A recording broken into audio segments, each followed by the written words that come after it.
आज हम लोग क्या स्टार्ट करेंगे, चैप्टर नंबर 2, जो कि क्या था, socialism in Europe and the Russian revolution. इसमें हम लोग को ये समझना है कि पूरे यूरोप में सोशलिज्म और रशियन रिवॉल्यूशन को कैसे इंटर रिलेट करके पढ़ा जाए, समझा जाए। तो पहला स्टार्ट करते हैं फर्स्ट टॉपिक से, the age of social change. In the previous chapter you have read about the powerful ideas of freedom and equality that circulated in Europe after the French Revolution। जब French revolution हुआ था तो आपको ये समझ आया था कि पूरे यूरोप में दो चीज़ का आइडिया बहुत पावरफुली फैला था, एक फ्रीडम, दूसरा equality. The French revolution open up the possibility of creating a dramatic change in the way in society was structure. French revolution से एक रास्ता खुल गया कि एक पॉसिबिलिटी, मतलब एक संभावना है कि हम लोग सोसाइटी जिस अनुसार बना हुआ है, सोसाइटी जो जिस अनुसार स्ट्रक्चर्ड है, उसमें चेंजेस लाया जा सकता है। As you have read, before the 18th century society was broadly divided into states. जैसे आप पढ़े भी हो कि जब 18th सेंचुरी जनरली जब चल रहा था तो सोसाइटी उसमें क्या हुआ था, किसमें बटा हुआ था, स्टेट्स में बटा हुआ था। जनरली फ्रेंच रेवोल्यूशन में आपको बताया गया है कि जो फर्स्ट स्टेट्स थे उनको क्या बोला गया था, क्लर्जी बोला गया था। सेकेंड स्टेट में कौन थे, नोबिलिटी थे, और थर्ड में जो सारे बचे हुए थे वो सारे आ जाते थे। तो in order and it was aristocracy and the church which controlled economic and social power. और बोला जा रहा है कि जो एरिस्टोक्रेसी थे या जो चर्च मैन के लोग थे या जो चर्च के लोग थे, उनके पास पूरा कंट्रोल था किसका, इकोनॉमिक और सोशल पावर का। Suddenly after the revolution it seemed possible to change this. लेकिन जैसे ही रिवोल्यूशन हुआ, कौन रिवोल्यूशन, फ्रेंच रिवोल्यूशन, तो ये पॉसिबल हो पाया कि नई सोसाइटी में चेंज लाया जा सकता है। In many part of the world including Europe and Asia, new ideas about individual rights and who control social power began to be discuss. पूरे वर्ल्ड में अगर देखा जाए, जिसमें अगर यूरोप और एशिया का भी बात देखा जाए, तो यहाँ पर भी नए नए आइडिया निकलने लगे कि कैसे एक इंडिविजुअल का राइट होना चाहिए, सोशल पावर किसके हाथ में होना चाहिए, ये पूरा डिस्कशन स्टार्ट हो गया। In India, Raja Ram Mohan Roy and Derozio talk of the significance of the French revolution. अगर भारत का बात किया जाए तो ये दो नाम बहुत इंपॉर्टेंट हैं, राजा राम मोहन रॉय और डेरोजियो। इन्होंने बात किया कि जो फ्रेंच रिवोल्यूशन है उसका बहुत इंपॉर्टेंस है इंडिया के लिए। And many other debates the idea of post revolutionary Europe, और उसके साथ साथ बहुत सारा डिबेट हुआ जिसमें बहुत सारा आइडियाज़ पर डिस्कशन किया गया। The development in the colonies in turn receipt this ideas of societal change. जैसे ही कॉलोनीज में क्या हो रहा था, डेवलपमेंट हो रहा था, तो ये एक टाइप का रिसेप कर रहा था कि कैसे सोसाइटी को एक टाइप का सोसाइटी में चेंज लेकर आया जा सके। Not everyone in Europe however wanted a complete transformation. अब होता क्या है कि सब कोई यूरोप में ये नहीं चाहता था कि पूरा बदलाव आ जाए। Responses varied from those who accepted the some changes was necessary but wished for a gradual shift. कुछ लोग ऐसे थे जो मानते थे कि अच्छा ठीक है, चेंजेस तो आना चाहिए, चेंजेस आर नेसेसरी, बट वो ग्रेजुअली आएंगे। ग्रेजुअली मतलब कैसे, स्लोली स्लोली, कोई ड्रामेटिकल चेंज नहीं चाहिए कि कोई सडन चेंज नहीं होना चाहिए। कैसा चेंज होना चाहिए, ग्रेजुअल शिफ्ट होना चाहिए। To those who wanted a riskers society radically, अब उनको क्या चाहिए, ऐसा सोसाइटी जो रिकन्स्ट्रक्ट हो या रीस्ट्रक्चर हो बट रेडिकली हो। समवेयर कंजर्वेटिव, कुछ ऐसे लोग थे जो पूरे कंजर्वेटिव थे, मतलब उनको क्या है भाई, वो पूरा कंजर्व करके जो चल रहा है वही चले, कोई बदलाव ना आए, है ना। और जो अदर बच गए वो या तो लिबरल थे या रेडिकल थे। मतलब ऐसे लिबरल लोग कौन थे, जो सोसाइटी में चेंज चाहते थे, इस सोसाइटी में बदलाव आना चाहिए, वो भी रैपिड वे में एक टाइप का आना चाहिए। रेडिकल लोग कौन थे, जो कहीं ना कहीं बोल सकते हो ऐसे चाहते थे कि चेंजेस तो आए बट एकदम फुल फ्लेज में या तुरंत ना आ पाए। और थर्ड टाइप के लोग थे जो थे कंजर्वेटिव, जिनको मतलब था कि भाई चेंज हो ही ना। अब एक बात बताओ, नोबिलिटी या जो क्लर्ज मैन थे या क्लर्जी लोग थे, वो चाहेंगे क्या चेंज आए, नहीं, क्योंकि उनको तो फायदा है उस चीज़ से। अगर सोसाइटी में चेंज आएगा तो सबसे ज़्यादा नुकसान उन्हीं का है, तो वो क्यों चाहेंगे। What did this terms really means in the context of time. अब ये टाइम के अनुसार इन शब्दों का क्या मतलब है। दे separated this strands of politics and what link them together. इनमें क्या होता था कि वो पॉलिटिक्स से कैसे अलग हैं और क्या उन्हें जोड़ता है, इस पर डिफरेंस था। We must remember that this terms do not mean the same things in all context at all time. बोला जा रहा है कि ये जो वर्ड्स हम लोग पढ़े हैं ये हमेशा के लिए, हर समय के लिए या हर कॉन्टेक्स्ट के लिए हमेशा सेम नहीं होता है। We will look briefly at some of the important political traditions of 19th century. हम लोग बहुत ध्यानपूर्वक पढ़ेंगे कि पॉलिटिकल ट्रेडिशन का इंपॉर्टेंस कैसा था, कब, 19th सेंचुरी में, and see how they influence change, और ये भी देखेंगे कि उनसे चेंज कैसे आया। Then we will focus on one historical event in which there was an attempt of an radical transformation of the society. फिर हम लोग एक ऐसा हिस्टोरिकल इवेंट भी देखेंगे जिसमें ये रेडिकल ट्रांसफॉर्मेशन सोसाइटी में अटेम्प्ट किया गया था, कोशिश किया गया था। Through the revolution in Russia, socialism became one of the most significant and powerful idea to shape society in the 20th century। बोला गया इस रिवोल्यूशन के कारण जो रसिया में हुआ था सोशलिज्म जो है एक बहुत इंपॉर्टेंट, बहुत सिग्निफिकेंट और पावरफुल आइडिया निकल के आया कब? 20th सेंचुरी में।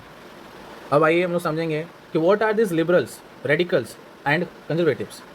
One of the groups who look to change society were liberals. ऐसे लोग जो सोसाइटी में चेंज चाहते थे उनको कहा गया liberals. Liberals wanted a nation which tolerate all religion. Liberals ऐसे लोग थे जो चाहते थे कि एक ऐसा देश बने, एक ऐसा नेशन बने जहाँ सब रिलीजन खुशहाली से रहे, हिंदू, मुस्लिम, सिख, ईसाई, जैनिज़्म, है ना, अदर कास्ट, जूइश, पुलिस, कुछ भी जो भी रिलीजन है उनका, बट वो सोसाइटी में आराम से रहें, हर सोसाइटी में हर टाइप के लोग रहें, कोई भेदभाव ना हो, उनको कहा गया liberals. We should remember that at this time European stated usually discriminated in the favour of one religion और अनदर। बोला जा रहा है अगर देखा जाए तो इस समय तक ऐसा समय आ गया था जो पूरे यूरोपियन में जितने भी लोग थे वहाँ पर डिस्क्रिमिनेशन फैला हुआ था। लोग या तो कोई एक फेवर में, मतलब कोई एक रिलीजन के फेवर में थे, है ना, या कोई अदर में। जैसे ब्रिटेन देखा जाए तो ब्रिटेन जो है favour the church of England, Austria and Spain favour the Catholic church. तो ब्रिटेन जो था वो किसको फेवर कर रहा था? चर्च ऑफ इंग्लैंड को। और जो स्पेन है और या ऑस्ट्रिया है ये किसका फेवर में था? कैथोलिक चर्च का। मतलब ये लोग एक टाइप के रिलीजन को ज़्यादा फेवर देते थे, ज़्यादा महत्व देते थे। तो ये चीज़ क्या होता है, इसी को कहते हैं डिस्क्रिमिनेशन। जब आप किसी एक चीज़ के ऊपर जो भी है ज़्यादा बायसनेस दिखाते हो, ज़्यादा झुकाव दिखाते हो, तो ये सही नहीं होता है। Liberals also oppose the uncontrolled power of dynastic rulers.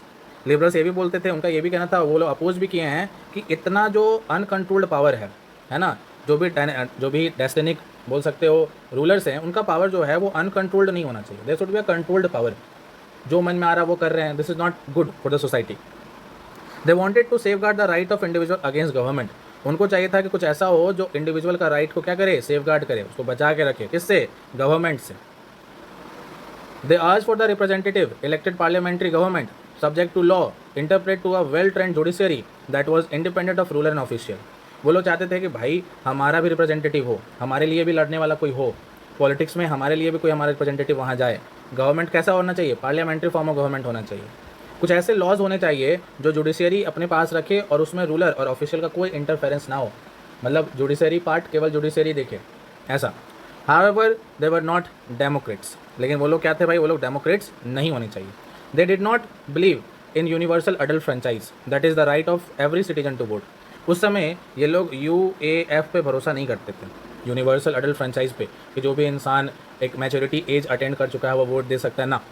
They felt, उनको ऐसा लगता था कि मैन, पुरुष जो प्रॉपर्टी एक्वायर करते हैं, है ना, they mainly have to vote.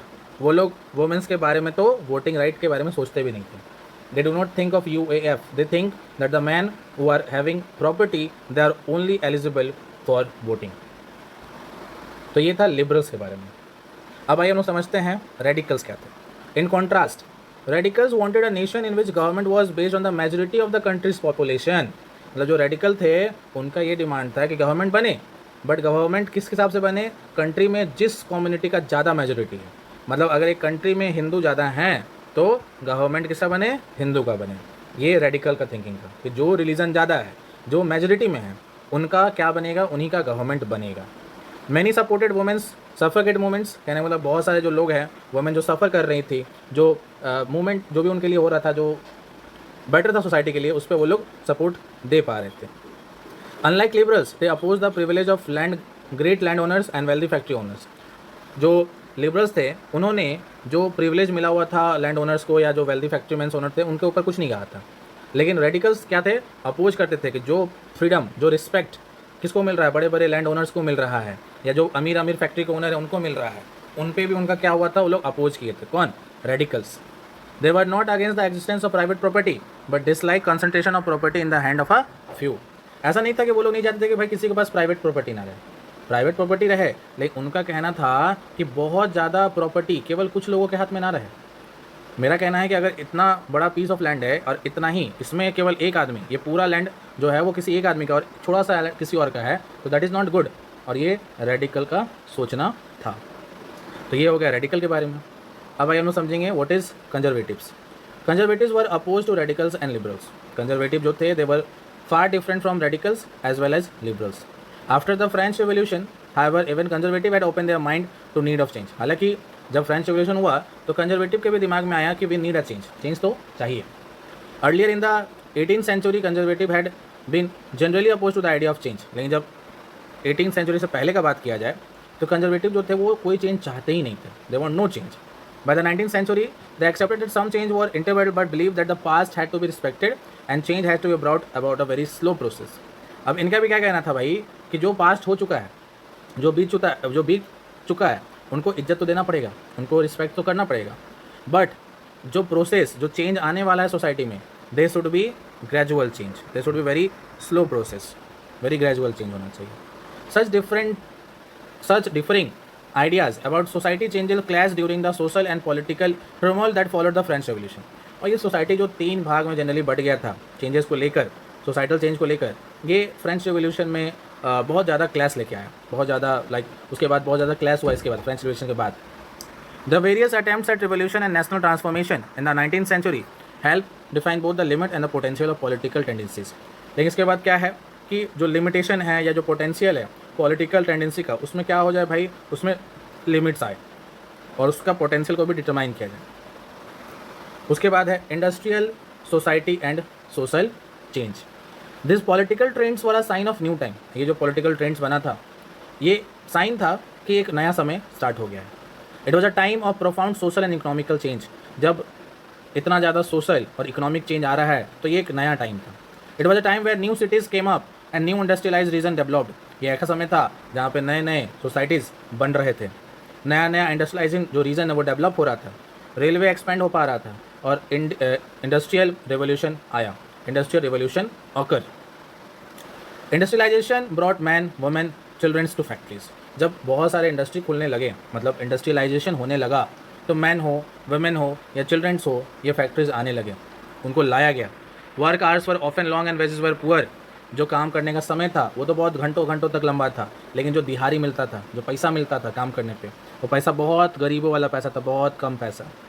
Unemployment was common particularly during the time of low demand of industrial good. जो अनएम्प्लॉयमेंट था, मतलब जो बेरोजगारी था, वो बहुत कॉमन था, और स्पेशली कब, जब मार्केट में डिमांड ही ना हो, उस समय अनएम्प्लॉयमेंट बहुत ज़्यादा हुआ करता था। Housing and sanitation were problems since towns were growing rapidly. Housing मतलब रहने का, और एक प्रॉपर सैनिटेशन मतलब प्रॉपर नाली का व्यवस्था एंड ऑल दैट ड्रेनेज, इसका एक बहुत प्रॉब्लम था, क्योंकि टाउन्स जो है वो बहुत रैपिडली बन रहे थे। Like there was no systematic planning, या बहुत रैपिडली काम होता है तो देयर शुड, वहाँ का फॉल्ट हो ही जाता है। That is why there were problem of housing and sanitation. Liberals and radicals search for solution to this issues. जो लिबरल्स थे और रेडिकल्स थे वो इस इशू के लिए क्या कर रहे थे, सॉल्यूशन को ढूंढ रहे थे कि what should be the possible solution. See this image here, you can see like many people, some are sitting, some are doing something, some are having some kind of bottle in their hand, and what this shows, in London poor in the mid 19th century as seen as the temperature। इसको क्या बताया जा रहा है कि यहाँ पर ये हेनरी मेव्यू जो थे वो 1861 में उसको डिज़ाइन किए हैं। ये बताया गया है कि जो लंदन का जो गरीबी था उस समय, है ना, कैसे आप उसको देख सकते हो, कैसे एक ही जगह पे इतने कन्फाइंड जगह पे इतने सारे लोग जो हैं वहाँ पे रह रहे हैं। तो दिस शोज कि क्या कंडीशन था। Almost all industries were the property of individuals. ज़्यादातर जितने भी इंडस्ट्री थे ना वो किसी ना किसी इंडिविजुअल के थे, मतलब किसी एक इंसान के, वो गवर्नमेंट के ज़्यादातर नहीं थे, वो कोई कम्युनिटी के नहीं थे, they were the property of individual, कोई एक इंसान का वो फैक्ट्री हुआ करता था। Liberals and radicals themselves were often property owners and employers. जो लिबरल्स थे या जो रेडिकल थे वो खुद ऐसे थे जो ज़्यादातर प्रॉपर्टी के ऑनर थे या खुद एम्प्लॉयर भी थे। Having made their wealth through trade and industrial ventures, they felt that such efforts should be encouraged, that its benefit could be achieved if the workforce in the economy was healthy and citizens were educated। इनको लगा कि अगर citizen healthy होंगे, पढ़े लिखे होंगे, तो society और ज़्यादा ग्रो कर पाएगा, इसलिए उनको इंकरेज करवाना ज़रूरी है। अगर आप चाहते हो कि वर्कफोर्स ज़्यादा हो तो लोग वहाँ हेल्दी और पढ़े लिखे तो होने ही चाहिए। Oppose to the privilege that the old aristocracy had by birth, जो पहले प्रीवियस चलता आता था कि जो रिस्पेक्ट बाय बर्थ मिलता था, they firmly believe in the value of individual effort, labour and enterprise. लेकिन वो प्रिविलेज अब खत्म हो चुका था, वो अपोज हो चुका था। वो चाहते थे कि इंसान को वैल्यू कैसे मिलेगा, उसके एफर्ट से, उसके लेबर और उसके काम से, वो कितना बढ़िया कर पा रहा है। If freedom of individual insured, if the poor could labour and those with capital could operate without restrain, they believe that societal could develop. Freedom of the individual were insured कैसे, अगर वो, if the poor could labour, अगर वो काम कर पा रहा है, and those with capital could operate without restrain, तो सोसाइटी में अगर बदलाव चाहिए तो इसमें जो गरीब हैं उनको एक टाइप का आगे बढ़ाकर सोसाइटी में एक बड़ा चेंज लाया जा सकता है। Many working mans and women's who wanted change in the world rallied around liberals and radical groups and parties in the early 19th century। बहुत सारे मैन पुरुष, बहुत सारे महिला जो चेंजेस चाहते थे सोसाइटी में, वो क्या करते थे, लिबरल्स के साथ रैली बनाकर एक टाइप का टाई अप कर कर और रेडिकल ग्रुप्स के साथ क्या कर लिए, पार्टी बना लिए, एक टाइप का they form their own association. Some nationalist liberals and radicals wanted revolution to put an end to a kind of government established in Europe in 1815। 1815 में जो यूरोप में एक गवर्नमेंट चल रहा था, उस टाइप का गवर्नमेंट हटाने के लिए कुछ नेशनलिस्ट, लिबरल्स, रेडिकल्स क्या करने लगे, they wanted to do a revolution, एक change. In Italy, in France, in Germany, in Russia, they become revolutionaries and work to overthrow existing monarch. इन जगहों पे, फ्रांस, इटली, जर्मनी, रसिया, ये सब जगह पे क्या होने लगा, क्रांति होने लगा। क्यों? क्योंकि वो लोग चाहते थे वहाँ जो मोनार्क चल रहा है, वहाँ जो राजा महाराजा का प्रथा चल रहा है, वो हटना चाहिए। Nationalist talk of the revolution that could create nation where all citizen would have. Nationalist क्या बात करते थे कि एक ऐसा रिवोल्यूशन हो जो क्या कर पाए, एक देश का निर्माण कर पाए जहाँ पे सब सिटीजन के पास इक्वल राइट्स हो। और 1815 के बाद जो मैजनी है वो क्या थे, एक इटली के नेशनलिस्ट थे। किस जगह के? इटली के। इनको क्या कहा गया? इनको कहा गया Italian nationalist. Conspired with other to achieve this in Italy. वो क्या करते थे, इसको मिलके इटली में कैसे अचीवमेंट लाए उस पर बात किया करते थे। Nationalist elsewhere including India read his writings. जो भी नेशनलिस्ट थे कहीं पर कहीं के भी रहने वाले हो, चाहे इंडिया कहीं रहने वाले हो, वो इनके लिखावट को जरूर पढ़ते थे। The coming of socialism at to Europe. अभी जो सोशलिज्म है वो यूरोप में कैसे प्रवेश किया। Perhaps one of the most far reaching vision of how society should be structure was socialism. बोला जा रहा है कि एक ऐसा विज़न जो बहुत बाद आया कि कैसे सोसाइटी में सोशलिज्म को फैलाया गया। By the mid 19th century in Europe, socialism was a well known body of idea that attract widespread attention. बोला जा रहा है कि मिड ऑफ 19th सेंचुरी मतलब अराउंड 1850s यूरोप में कैसे सोशलिज्म को एक वेल नोन आइडिया के फॉर्म में पूरे नेशन का, पूरे लोगों का जो भटके हुए हैं उनका ध्यान अपनी तरफ कैसे वो खींच पाएगा। Socialist were against private property and so it as a root of all social ills of the time. Socialist थे उनको लगता था सारा जड़ क्या है, प्राइवेट प्रॉपर्टी। कोई एक इंसान के हाथ में अगर कोई प्रॉपर्टी है, कोई प्राइवेट प्रॉपर्टी है, तो वो सब जड़ है। सोशल जो इतना जो फैला हुआ है ना, विद्रोह हो रहा है, जो सोशली बहुत ज़्यादा इल ट्रीटमेंट हो रहा है, सबका जड़ क्या है भाई, प्राइवेट प्रॉपर्टी है। ये सोशलिस्ट का सोचना हुआ करता था। Why individual own the property that gave employment but the properties were concern only to the personal gain and not for the welfare of those who was the property productive. बोला जा रहा है कोई भी ओनर है, अगर वो अपने फैक्ट्री में काम करवा रहा है तो वो अपने फ़ायदे के लिए ज़्यादा सोचता है। वो ये नहीं सोचता है कि जो लोग उसके साथ मिल के उसका प्रोडक्टिविटी को इंक्रीज कर रहे हैं उसके बारे में ध्यान दिया जाए ना।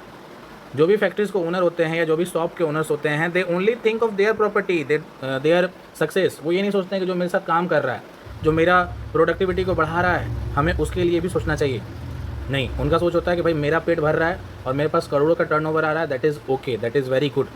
सो if the society as a whole rather than a single individual control property, more attention would be paid to the collective social interest। तो इनका कहना था कि अगर सोसाइटी में सिंगल इंडिविजुअल प्रॉपर्टी ना होके सबके पास अगर प्रॉपर्टी बटा हुआ रहे तो लोग will focus on social interest, social changes, है ना। कैसे एक सोसाइटी में ज़्यादातर चेंजेस आ पाएगा उस पर लोग सोच पाएंगे, विचार कर पाएंगे। Socialist wanted this change and campaign for. और जो सोशलिस्ट थे वो क्या करते थे, चाहते थे कि यही चेंज हो और इसके लिए वो लोग कैंपेन करते थे। How would a society without property operate. अभी बताइए ऐसा सोसाइटी जहाँ पर प्रॉपर्टी के बिना कैसे कोई ऑपरेट कर सकता है, कैसे कोई काम हो सकता है। What would be the basis of the socialist society.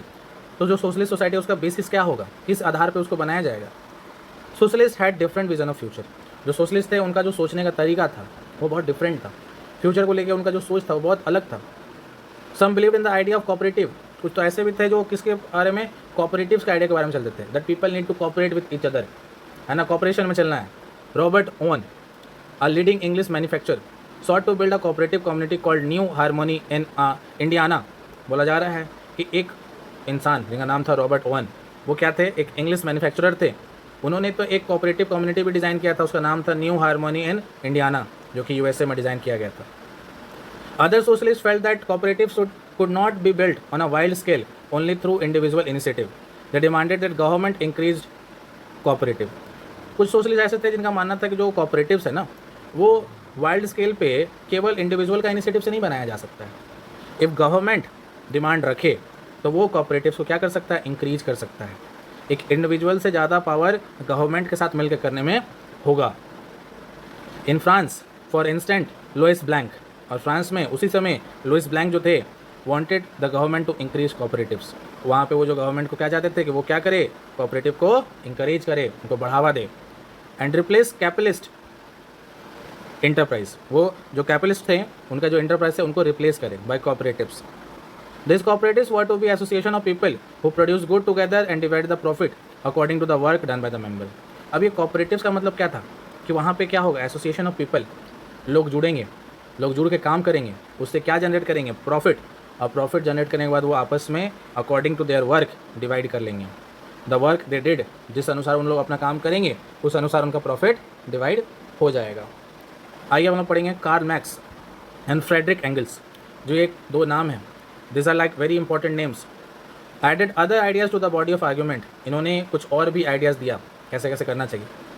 Max जो थे अर्ज that industrial society was capitalist owned the capital invested in factories and the profit of capitalists were produced by workers. इनका कहना था कि जो पैसे, पूंजीवादी जो सोच है, जो ज़्यादातर पैसे से चल रही हैं, वो अपने कैपिटल को कहाँ इन्वेस्ट करते हैं, फैक्ट्रीज़ में, और उसका जो प्रॉफिट है वो उनको कौन कमा के देता है, उनका वर्कर. उनका वर्कर उनके लिए क्या कमाता है भाई, प्रॉफिट कमाता है. The condition of worker could not be improve as long as the profit was accumulated by the private capitalist. उनका ये भी कहना था कि अगर वर्कर का कंडीशन बदलना है, मजदूर का कंडीशन बदलना है, तो आपको प्राइवेट जो लोग हैं, जो पूंजीवादी लोग हैं, जो प्रॉफिट के लिए बस उनको काम कराते हैं, अगर ऐसा चलते रहा तो फिर वो कोई फ़ायदेमंद नहीं होगा. Workers had to overthrow capitalism and the rules of private property. उनका कहना था कि वर्कर्स को क्या करना पड़ेगा, जो यहाँ पे पूंजीवादी लोग हैं, जो पैसा लगाकर बहुत ज़्यादा अर्निंग कर रहे हैं और हमारे लाइफ को ड्रेन कर पा रहे हैं, नष्ट कर दे रहे हैं, और जो प्राइवेट प्रॉपर्टीज़ का रूल चल रहा है, इसको हटाना पड़ेगा. Marx believe that to free themselves from capitalist exploitation, workers had to contrast a radicalist society where all property was socially controlled. Max ये भी कहना था कि अगर उन्हें पूंजीवादी लोगों को हराना है, कि उन पर ज़्यादा जुल्म ना हो, तो उन्हें क्या करना पड़ेगा, एक ऐसा रेडिकल सोशलिस्ट सोसाइटी डिज़ाइन करना पड़ेगा जो प्रॉपर्टीज़ को सोशली कंट्रोल करेगा. मतलब प्रॉपर्टीज़ को अलग अलग डिस्ट्रीब्यूट करके क्या करेगा, इक्वली बढ़ावा देगा सबको. This could be a communist society. इसको क्या कहा जाएगा, इसको कम्युनिस्ट सोसाइटी कहा जाएगा. He was convinced that the worker would triumph in the conflict with capitalist. मतलब इनको ये भरोसा था कि अगर ऐसा किया जाए तो इनको क्या मिल जाएगा, विक्ट्री मिल जाएगा, जीत मिल जाएगा लड़ाई से. किसके साथ, पूंजीवादी लोगों के साथ, जो पैसा लगा के, कैपिटल लगा के बस इनको काम करवा रहे हैं और इनसे एक टाइप का इनका शोषण कर पा रहे हैं. The communist society was a nature of society of the future. जो कम्युनिस्ट जो सोसाइटी है वो एक टाइप का फ्यूचर सोसाइटी का नेचर ड्रॉ कर पा रहा था. अब आइए support for socialism. By the 1870s socialist idea spread through Europe. बोला जा रहा है कि 1870s आते आते ये जो सोशलिस्ट का आइडिया है ये पूरे यूरोप में क्या हुआ था, फैल गया था. To coordinate their effort socialist formed an international body, namely Second International. ये जो सोशलिस्ट मूवमेंट था, इसको और एफर्ट करने के लिए उन्होंने क्या बनाया, एक इंटरनेशनल बॉडी बनाया. उसका नाम था द सेकेंड इंटरनेशनल. क्या नाम था, the Second International. Workers in England and Germany began forming association to fight for better living and working condition.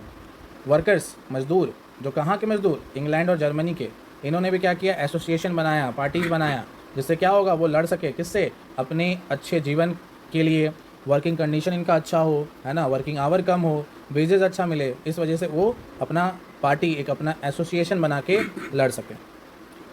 They set up the funds to help member in times of distress and demanded a reduction of working hours and the right to vote. उन्होंने क्या किया, fund भी raise किया, पैसा भी इकट्ठा किया, जिससे क्या किया जा सके, लोगों को हेल्प किया जा सके जब वो डिस्ट्रेस मतलब परेशानी में हो. उन्होंने ये भी डिमांड किया कि जो वर्किंग आवर है उसमें रिडक्शन होना चाहिए, और क्या मिलना चाहिए, राइट टू वोट मिलना चाहिए. In Germany this association work closely with the social democratic party. Germany में ये जो एसोसिएशन था ये किसके साथ मिलकर काम कर पा रहा था, SPD के साथ, मतलब सोशल डेमोक्रेटिक पार्टी के साथ ये काम कर रहा था, एसोसिएट होके, मतलब मिलके. And help it win parliamentary seats, और इससे क्या हो पाया, इनको क्या मिल गया, पार्लियामेंट्री सीट्स भी जीत लिए ये, मतलब पॉलिटिकली ये इस्टेब्लिश कर पाए अपने आप। By 1905 socialist and trade unionist form the Labour Party in Britain and Socialist Party in France. 1905 आते आते सोशलिस्ट और जो ट्रेड यूनियनिस्ट थे उन्होंने क्या बना लिया, लेबर पार्टी बना लिया, कहाँ पे, ब्रिटेन में। और फ्रांस में कौन सा पार्टी बना, तो फ्रांस में बना socialist party. However till 1914 socialist never succeeded in forming a government in Europe, लेकिन 1914 तक सोशलिस्ट जो थे वो कभी क्या नहीं बना पाए, अपना गवर्नमेंट बनाने में कामयाब नहीं हो पाए यूरोप में। Represented by strong figure in parliamentary politics the idea did shape legislation but government continue to be run by conservative. हालांकि इनका आइडिया जो था वो सेप में लेगिस्लेशन में तो आया था, बट जो गवर्नमेंट था वो कहीं ना कहीं कंजर्वेटिव के द्वारा, लिबरल्स के द्वारा, इस सब के द्वारा चलाया जा रहा था। ये पेंटिंग जो आप देख रहे हो, इस पेंटिंग के बारे में यहाँ जो लिखा हुआ है उसको एक बार पढ़ लेना। This is very simple to understand, there is nothing to be elaborated. अब आइए आप समझते हैं Russian Revolution. In one of the least industrialised of European states that situation was reversed. Socialists took over the government in Russia through the October Revolution of 1917. 1917 में क्या हुआ, अक्टूबर revolution हुआ, मतलब एक क्रांति है जो अक्टूबर के महीने में आई, जिसमें जो सोशलिस्ट थे वो रसिया के गवर्नमेंट पे कंट्रोल पा लेते हैं। द फॉल ऑफ मोनार्की इन फरवरी 1917 में फरवरी के महीने में क्या हो गया, जो राजघराना था, जो राजा महाराजा का शासन था, उसमें बहुत बड़ा गिरावट आया। और अक्टूबर आते आते ये क्या हो गया, एक बहुत बड़ा क्रांति बन गया जिसको कहा जाता है the Russian revolution. How did this came about, ये कैसे हुआ, ये इतना बड़ा क्रांति जिसमें एक पूरे राजा के सिस्टम को तबाह कर दिया गया, ये कैसे हो पाया। What was the social and political condition in Russia when the revolution occurred, उस समय सोशल एंड पॉलिटिकल कंडीशन कैसा था रसिया में जब ये रिवॉल्यूशन हुआ। To answer this question let us look at Russia for a few before the revolution. अब इस चीज़ का अगर आपको आंसर चाहिए तो आपको 1917 के पहले का इतिहास देखना पड़ेगा। ना moving further, the Russian Empire in 1914। तो आप देखेंगे 1914 में रशियन एम्पायर कैसा था। इन 1914 सार निकोलस सेकेंड रूल्ड रशियन इन एम्पायर। बोला जा रहा है 1914 में जो सार निकोलस सेकेंड थे, इनका राज था रसिया पे और उसके एम्पायर पे। Beside the territory around the Moscow, the Russia Empire include current-day Finland, Latvia, Lithuania, Estonia, part of Poland, Ukraine, Belarus। मतलब ये जितने भी नाम आप देख पा रहे हो रसिया में, उस समय ये पूरे एरिया के ऊपर इनका कहीं ना कहीं क्या था, कब्जा था, एम्पायर था ये उनका उस समय का। It is traced to the Pacific and comprised today's Central Asian states as well as Georgia, Armenia and Azerbaijan। मतलब देखा जाए तो कितना फैला हुआ था, पैसिफिक से लेकर आज के डेट का जो एशियन स्टेट्स है जैसे जॉर्जिया, आर्मेनिया, अजरबैजान, ये जो थे ये सब क्या थे, उनके कंट्रोल में थे। The majority religion was Russian Orthodox Christianities. जो वहाँ पे ज़्यादातर मेजोरिटी लोग रहते थे वो उनका रिलीजन क्या था, दे वर रशियन ऑर्थोडॉक्स क्रिश्चियनिटी, मतलब वो एक टाइप का रसिया में रहने वाले एक ऑर्थोडॉक्स क्रिश्चियन लोग थे, एक कट्टर क्रिश्चियन लोग। Which had grown out to the Greek Orthodox church, जो कहीं ना कहीं किससे निकले हुए हैं, ग्रीक ऑर्थोडॉक्स चर्च से ग्रोन आउट है। But the empire also include Catholics, Protestant, Muslim and Buddhist. लेकिन उस समय एम्पायर में पूरे जो एरिया वहाँ पे बहुत अलग अलग भी लोग रहते थे, जैसे कैथोलिक्स रहते थे, प्रोटेस्टेंट्स रहते थे, मुस्लिम्स रहते थे, बुद्धिस्ट लोग रहते थे, ये सब भी उस समय अवेलेबल थे। See this map very carefully, इससे मैप वर्क आ सकता है, इट इज़ वेरी इंपॉर्टेंट। अब देखेंगे economic and society. At the beginning of the 12th century the vast empire of the Russian people was agriculturist. बोला जा रहा है कि अगर 12वीं सेंचुरी से देखा जाए स्टार्टिंग से, तो उस समय रसिया के लोग ज़्यादातर किससे जुड़े हुए थे, खेती बाड़ी से जुड़े हुए थे, they were agriculturist. About 85% of the Russian empire population earn their living from agriculture. लगभग 85% लोग जो थे ना रसिया में, वो किससे जुड़े हुए थे, एग्रीकल्चर से। वो अपना पैसा अर्निंग किससे कर पा रहे थे, एग्रीकल्चर से कर पा रहे थे। This proportion was higher than in most European countries. बोला जा रहा है ये जो प्रोपोर्शन है, ये जो 85% का आंकड़ा है, ये बहुत ज़्यादा था in compare to other European countries. For instance in France and Germany the proportion was between 40 and 50%। अगर फ्रांस और जर्मनी का बात किया जाए तो फ्रांस में केवल 40% और जर्मनी में लगभग 50% के लोग ऐसे थे जो एग्रीकल्चर में डिपेंडेंट थे। In the empire cultivator produce for the market as well as for their own needs and Russia was a major exporter of grains. बोला जा रहा है कि जो कल्टिवेटर थे वो मार्केट के लिए भी उगाते थे और अपने ओन नीड्स के लिए, अपनी खुद की ज़रूरत के लिए भी वहाँ पे फसल उगाते थे। और जो रसिया था, Russia was the major exporter of grains, वो ग्रेन का एक मेजर एक्सपोर्टर था, वो बेचता था ग्रेन्स, इतना बड़ा वो एक्सपोर्टर था। Industry was found in pockets. Industry जो है वो पॉकेट्स जैसा, मतलब एक टाइप का, ऐसा नहीं था तुरंत सब जगह, थोड़ा थोड़ा करके लेकिन आया, लेकिन इन अ स्लो और अलग अलग जगह पे करके आया। Prominent industries areas were sent Petersburg and Moscow. जो बोला जा रहा है जो ज़्यादातर इंपॉर्टेंट इंडस्ट्रियल एरिया था वो कहाँ था, सेंट पीटरबर्ग में और मॉस्को में था। Craftsmans undertook much of the production but large factories existed alongside craft workshops. जो क्राफ्टमैन्स थे वो ज़्यादातर प्रोडक्शन को मैनेज कर पाते थे, बट जो बड़े बड़े फैक्ट्रीज थे, है ना, क्राफ्ट वर्कशॉप के, वो अलाइंड में थे। मैनी फैक्ट्री सेटअप्स इन 1890s। ज़्यादातर फैक्ट्रीज कब खुला, 1890s में। वैन रशियन रेलवे नेटवर्क वो एक्सटेंशन, जब रसिया का जो रेलवे है, जो उसका नेटवर्क है, उसको बढ़ाया गया। Foreign investment in industry increase, जब बाहर से लोग, बाहर देश के लोग यहाँ पे इन्वेस्टमेंट करने लगे। कोल प्रोडक्शन डबल्ड, जब कोल का प्रोडक्शन, कोयला का जो प्रोडक्शन है वो डबल हो गया। आयरन स्टील आउटपुट्स क्वाड्रेप्ट, बोला जा रहा है कि आयरन और जो स्टील था वो तो 4 गुना बढ़ गया। बाय द 90s, बोला जा रहा है 90s जो थे वहाँ पे तो कुछ एक्स्ट्रा, मतलब in some areas factories workers and craftsman for almost equal in number.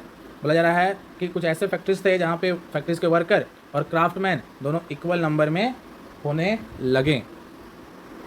Most industry was a private property of industrialist. बहुत सारे इंडस्ट्री तो ऐसे थे जो प्राइवेट प्रॉपर्टी थे। Government supervise large factory to ensure minimum wages and limit hour of work. लेकिन जो government था वो क्या करता था, सुपरवाइज करता था कि जो बड़े बड़े फैक्ट्रीज़ हैं वो कम से कम पैसा दे वर्कर्स को और एक लिमिटेड घंटा काम करवाएं। But factories inspectors could not prevent rule being broken. लेकिन जो फैक्ट्री के इंस्पेक्टर हुआ करते थे वो रूल को टूटने से नहीं बचा पाते थे। ये रूल बस देखने के लिए था, ये रूल बस क्या था, ऐसा बनाया गया था कि हाँ भाई मिनिमम वेज मिलेगा और लिमिटेड आवर होगा। इंस्पेक्टर कुछ खास कर नहीं पाते थे उस समय। इन craft units and small workshop the working days were sometime 15 hours compare with 10 और 12 आवर इन फैक्ट्रीज। कभी कभी जो छोटे मोटे वर्कशॉप होते थे ना, वहाँ वर्किंग आवर्स जो थे वो 15-15 घंटे हो जाते थे, जो 10 से 12 घंटा फैक्ट्रीज में होना चाहिए था। एकोमोडेशन वेरीज फ्रॉम रूम और टू डॉर्मेट्रीज। एकोमोडेशन देखा जाए तो वो डिपेंड करता था कि रूम कितना बड़ा और डॉर्मेट्रीज कितनी बड़ी है। Workers were divided social groups. Workers जो थे वो डिवाइड किए जाते थे सोशल ग्रुप्स में। Some had strong link with the village from which they came. कुछ ऐसे होते थे जिनका एक बहुत बड़ा मजबूत लिंक होता था, किससे, उस विलेज से जहाँ से वो बिलोंग करते थे। Other had settle in cities permanently. कुछ लोग तो ऐसे थे जो सिटीज़ में ही बस गए थे permanently. Workers were divide by skills. Skill के अनुसार उनको बांटा जाता था, वो कितने स्किलफुल है। A metal workers of Saint Petersburg record metal workers considered themselves aristocrat among other workers. जो मेटल के कारीगर, मतलब जो काम करने वाले थे, वो अपने आप को एरिस्टोक्रेट्स मानते थे as compare to other workers. Their occupation demanded more training and skill. उनका जो ऑक्यूपेशन था, उनका जो काम धंधा था, वो ज़्यादा डिमांड करता था ट्रेनिंग और स्किल। उसमें ट्रेनिंग और स्किल भर भर के चाहिए। Womens made up 31% of the factory labour force in 1914 तक वुमेन जो थी वो 31% लेबर फोर्स को संभाल चुकी थी। But they were paid less than man. लेकिन उनको मैन के मुकाबले कम पैसा मिलता था। Between half and the 3/4 of the man wage. जितना एक पुरुष को मिलता था उससे आधा या उससे 1/3, 3/4 you can say, but not equal to man. It was half और 3/4। Division among workers showed themselves in dress and manners too. उसमें अंतर देखा जाए तो भाई उनके पहनाव में और उनके मैनर में भी होता था। Some workers formed association to help members in time of unemployment और financial hardship, but such association were few. कुछ ऐसे भी वर्कर्स के ग्रुप थे जिन्होंने एसोसिएशन तो बनाया कि गरीब का हेल्प किया जाए, लेकिन ऐसे वर्कर्स कुछ ही थे, सारे लोग ऐसे नहीं थे। कुछ ही वर्कर्स थे जो ऐसे थे, कुछ ही एसोसिएशन थे जो ये कर पा रहे थे। Unite to strike work when they disagree with employers about dismissal or work condition. हालांकि डिवीज़न बहुत था, लोग बटे हुए बहुत थे, लेकिन जो वर्कर्स थे, जो लेबरर्स थे, वो आपस में क्या हो जाते थे, यूनाइट हो जाते थे, एक हो जाते थे। कब? जब उनको क्या करना पड़ता था, स्ट्राइक करना पड़ता था, काम को रोकना पड़ता था। और काम क्यों रुका जाता था भाई, कि मान लो जो एम्प्लॉयर है, जो फैक्ट्री का ओनर है, अगर वो उनका कोई बात नहीं मानेगा या वर्किंग कंडीशन को बहुत ज़्यादा ख़राब रखा जाएगा, तो वो लोग क्या करेंगे, इस बात से डिसएग्री करेंगे और डिसएग्री करने के बाद वो काम करना छोड़ देंगे, मतलब स्ट्राइक पे आ जाएंगे। ठीक है, आगे देखिए। This strike took place frequently in the textile industries during 1896 to 1897 and in the metal industries during 1902. बोला जाए तो ये जो स्ट्राइक्स था ये बहुत फ्रिक्वेंटली कब देखा गया, ज़्यादातर टेक्सटाइल इंडस्ट्रीज़ में, है ना, जहाँ पे कपड़े बना करते थे। और कब 1896 से लेकर 97 यहाँ पे बहुत ज़्यादा क्या हुआ, स्ट्राइक्स हुआ। और मेटल इंडस्ट्री में देखा गया ये स्ट्राइक्स ज़्यादा कब, during 1902। In the country side peasants cultivated most of the land. अब बोला जाए तो कंट्री साइड में देखा जाए तो जो फार्मर्स थे जिनको पीजेंट्स बोलते हैं वो वहाँ पर क्या कर रहे थे, ज़्यादातर ज़मीन में खेती बाड़ी कर रहे थे, मतलब कल्टिवेशन कर रहे थे। But the nobility, the crown and the Orthodox church owned large properties. लेकिन नोबिलिटी हो गया, क्राउन मतलब राजा हो गया, ऑर्थोडॉक्स चर्च के लोग हो गए, इनके पास बहुत ज़्यादा क्या होता था, प्रॉपर्टीज़ होता था। लाइक वर्कर्स पीजेंट्स वर टू डिवाइडेड, जैसे वर्कर्स आपस में बटे हुए थे, लेबरर्स आपस में बटे हुए थे, वैसे ही फार्मर्स भी आपस में बटे हुए थे। They were also deeply religious, वो लोग क्या थे भाई, रिलीजन के अनुसार बटे हुए थे। That Hindu will like Hindu, Muslim will favour Muslim, ऐसे वो लोग क्या होता था, अपने जात के प्रति क्या होते थे, ज़्यादा संपत्ति शो करते थे। But except in few cases they had no respect for the nobility. लेकिन अगर कोई 2-3 कारण को छोड़ दिया जाए तो उसके अलावा वो लोग नोबिलिटी को रिस्पेक्ट करने के लिए और कुछ नहीं, मतलब उनके पास नोबिलिटी को इज्जत वो ज़्यादातर नहीं देते थे। Nobles got power and position through their services to the Tsar. जो भी नोबल्स थे, है ना, नोबल्स को जो भी पावर मिलता था, जो भी पोजीशन मिलता था, वो कैसे मिलता था कि वो राजा को कितना सर्विस दे पा रहे हैं। जो राजा है उनका नाम क्या है, सार निकोलस, उनको वो कितना अपना सर्विस दे पा रहे हैं, not through their local popularity, और अपने पॉपुलैरिटी के हिसाब से नहीं कि वो कितने फेमस हैं, वो कितने सर्विस दे पा रहे हैं, कितने पावरफुल हैं, उसके अनुसार उनको क्या मिलता था, नोबल्स को पावर और पोजीशन मिला करता था। This was unlike France where during the French Revolution in Brittany peasants respected nobles and fought for them. लेकिन फ्रांस में जब फ्रेंच रेवोल्यूशन हुआ था उस समय जो पीजेंट्स थे वो किसको सपोर्ट करते थे, नोबल्स को, और उनके लिए लड़ाई भी लड़े थे। लेकिन ये तो यहाँ पे बिल्कुल क्या हो रहा है, अपोजिट हो रहा है। They are unlike in Russia peasants wanted the land of nobles to be given to them. Russia में लोग क्या चाहते थे, जो पीजेंट्स थे वो चाहते थे कि जो लैंड एरिया नोबल्स को दिया गया है वो उन्हें दे दिया जाए। फ्रिक्वेंटली दे रिफ्यूज टू पे rent and even murdered land owners. वो लोग क्या करते थे, ज़्यादातर समय लैंड पे काम करने के लिए जो रेंट होता था वो रेंट देने से मना कर देते थे, और कभी कभी तो अपने लैंड के ओनर को ही मर्डर कर देते थे, उनको जान से ही मार देते थे। In 1902 this occurred on a large scale in south Russia. 1902 में क्या हुआ, ये मर्डर का केस और रेंट पे नहीं करने का केस बहुत ज़्यादा बढ़ गया। कहाँ पे, साउथ ऑफ रसिया में। और 1905 में ये इंसिडेंट जो है वो लगभग रसिया, पूरे रसिया पे फैलने लगा। Russian peasants were divided from European peasants in other way. Russia के जो पीजेंट्स थे, रसिया के जो फार्मर थे, वो पूरे यूरोपियन पीजेंट्स से थोड़े से अलग थे। They pooled their land together periodically and they commune me divided it according to the need of the individual family. वो लोग एक साथ रहकर क्या करते थे, पूरे एरिया को जोतते थे, उस पर फसल उगाते थे, और वो लोग लास्ट में अपने अनुसार, अपने डिमांड के अनुसार, अपने फैमिली कंडीशन के अनुसार उस चीज़ को आपस में क्या करते थे, बंटवारा कर लेते थे। आगे, socialism in Russia. All political parties were illegal in Russia before 1914। 1914 से पहले रसिया में पॉलिटिकल पार्टी बनाना इलीगल माना जाता था। The Russian Social Democratic Workers Party was founded in 1898 by socialist who respected Marx ideas. बोला जा रहा है तो ये जो RSDWP है, मतलब क्या, Russian Social Democratic Workers party, ये कब फॉर्म हुआ था, 1898 में। किसके द्वारा, कुछ ऐसे सोशलिस्ट के द्वारा जो मैक्स के आइडिया को रिस्पेक्ट करते थे। However because of the government policing it had to operate an illegal organisation. लेकिन गवर्नमेंट का जैसा पॉलिसी था उस अनुसार वो लोग क्या माने जाते थे, इलीगल ऑर्गेनाइजेशन। इलीगल मतलब अमान्य या अपराधी। It set up a newspaper, mobilise workers and organise strike. ये क्या करते थे, ये लोग अपना न्यूज़पेपर चलाते थे। मोबिलाइज्ड वर्कर्स मतलब ऐसे वर्कर्स रहते थे जो जल्दी मोबिलाइज हो जाएं, एक जगह से दूसरे जगह पहुंच जाएं। अगर हड़ताल करना है तो you need people, you need crowd to so, तो वो ये लोग मैनेज कर पाते थे। Some Russian socialist felt that the Russian peasants custom of dividing land periodically made that natural socialist. कुछ ऐसे रशियन सोशलिस्ट है जो ये मानते हैं कि रसिया में जो फार्मर्स हैं उनका ये जो कस्टम है कि हम भाई ज़मीन आपस में बंटवारा करके और उसमें कल्टीवेशन करके इज्जत से आपस में बांट लेंगे, ये उनको क्या बनाता है, नेचुरल सोशलिस्ट बनाता है। So peasants not workers would be main force of revolution and Russia could become socialist more quickly than other countries. तो बोला जा रहा है पीजेंट्स जो हैं वो क्या कर सकते हैं, वो इस रिवॉल्यूशन का मेन फोर्स बन सकते हैं, मतलब वो रिवॉल्यूशन का मेन पार्ट, अहम रोल प्ले कर सकते हैं। और उससे होगा क्या, उससे रसिया कहीं ना कहीं अदर कंट्रीज से जल्दी ही क्या बन जाएगा, सोशलिस्ट बन जाएगा। मतलब जब अदर कंट्री से पहले ये सोशलिस्ट कंट्री बन जाएगा। Is that okay? In the countryside क्या हो रहा है,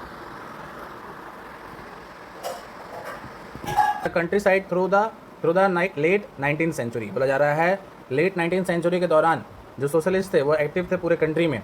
दे form the Socialist Revolutionary Parties in 1900 में उन्होंने क्या बनाया, Socialist Revolutionaries party.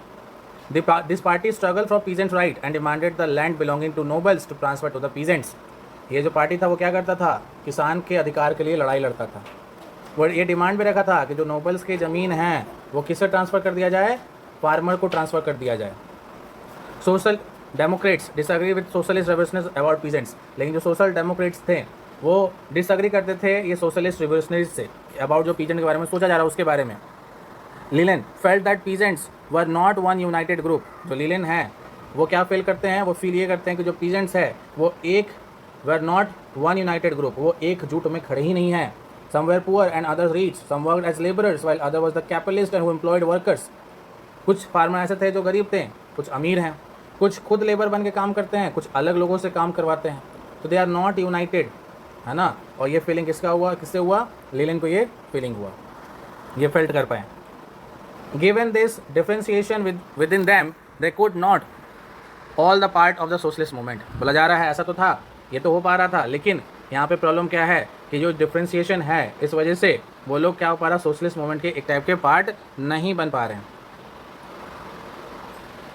The party was divided over the strategic of organisation. ये जो पार्टी है वो ऑर्गेनाइजेशन के स्ट्रेटेजिक से अनुसार चलता है। व्लादिमीर लेनिन ये जो है ये क्या थे, ये बोल्शेविक ग्रुप से बिलोंग करते हैं। Though that is a repulsive society like Tsar's Russia, the party should be discipline and should control the number and the quality of its member. कहने का मतलब क्या है कि इनका जो पार्टी था, इनका जो ग्रुप है बोल्शेविक, ये जो पार्टी है ये ऐसे टाइप के हैं जिसमें ये लोग क्या करते हैं, स्पेलिंग तो error, you will see it here. तो यहाँ पे क्या हो पा रहा है कि ये अदर पार्टी की तरह जो भी है अपना डिसिप्लिन और अपने मेंबर और क्वालिटी ऑफ इट्स मेंबर को बहुत मेंटेन करके चलने वाले में थे। अदर जैसे मेंशेविक थे अदर पार्टी, दो that party should be open for all in Germany. बोला जा रहा है ये ऐसे पार्टी थे मेंशेविक जो हर लोगों को अपने साथ इकट्ठा या हर लोगों को अपने साथ मिला लेते थे। बट बोल्शेविक लोग ऐसे नहीं थे। बोल्शेविक लोग के पास क्या था कि they need a discipline and the number and the quality of its member should be okay, और उसको कंट्रोल किया जा सके। आगे पढ़ेंगे। दी ट्यूबुलेंट टाइम 1905। अब हुआ क्या है भाई, 1905 में ये जो टाइम है 1905 का, ये बहुत अफरा तफरी वाला टाइम है, ये बहुत रिवोल्यूशन वाला टाइम है। Russia was an autocracy. Russia क्या है भाई, उस समय ऑटोक्रेसी था।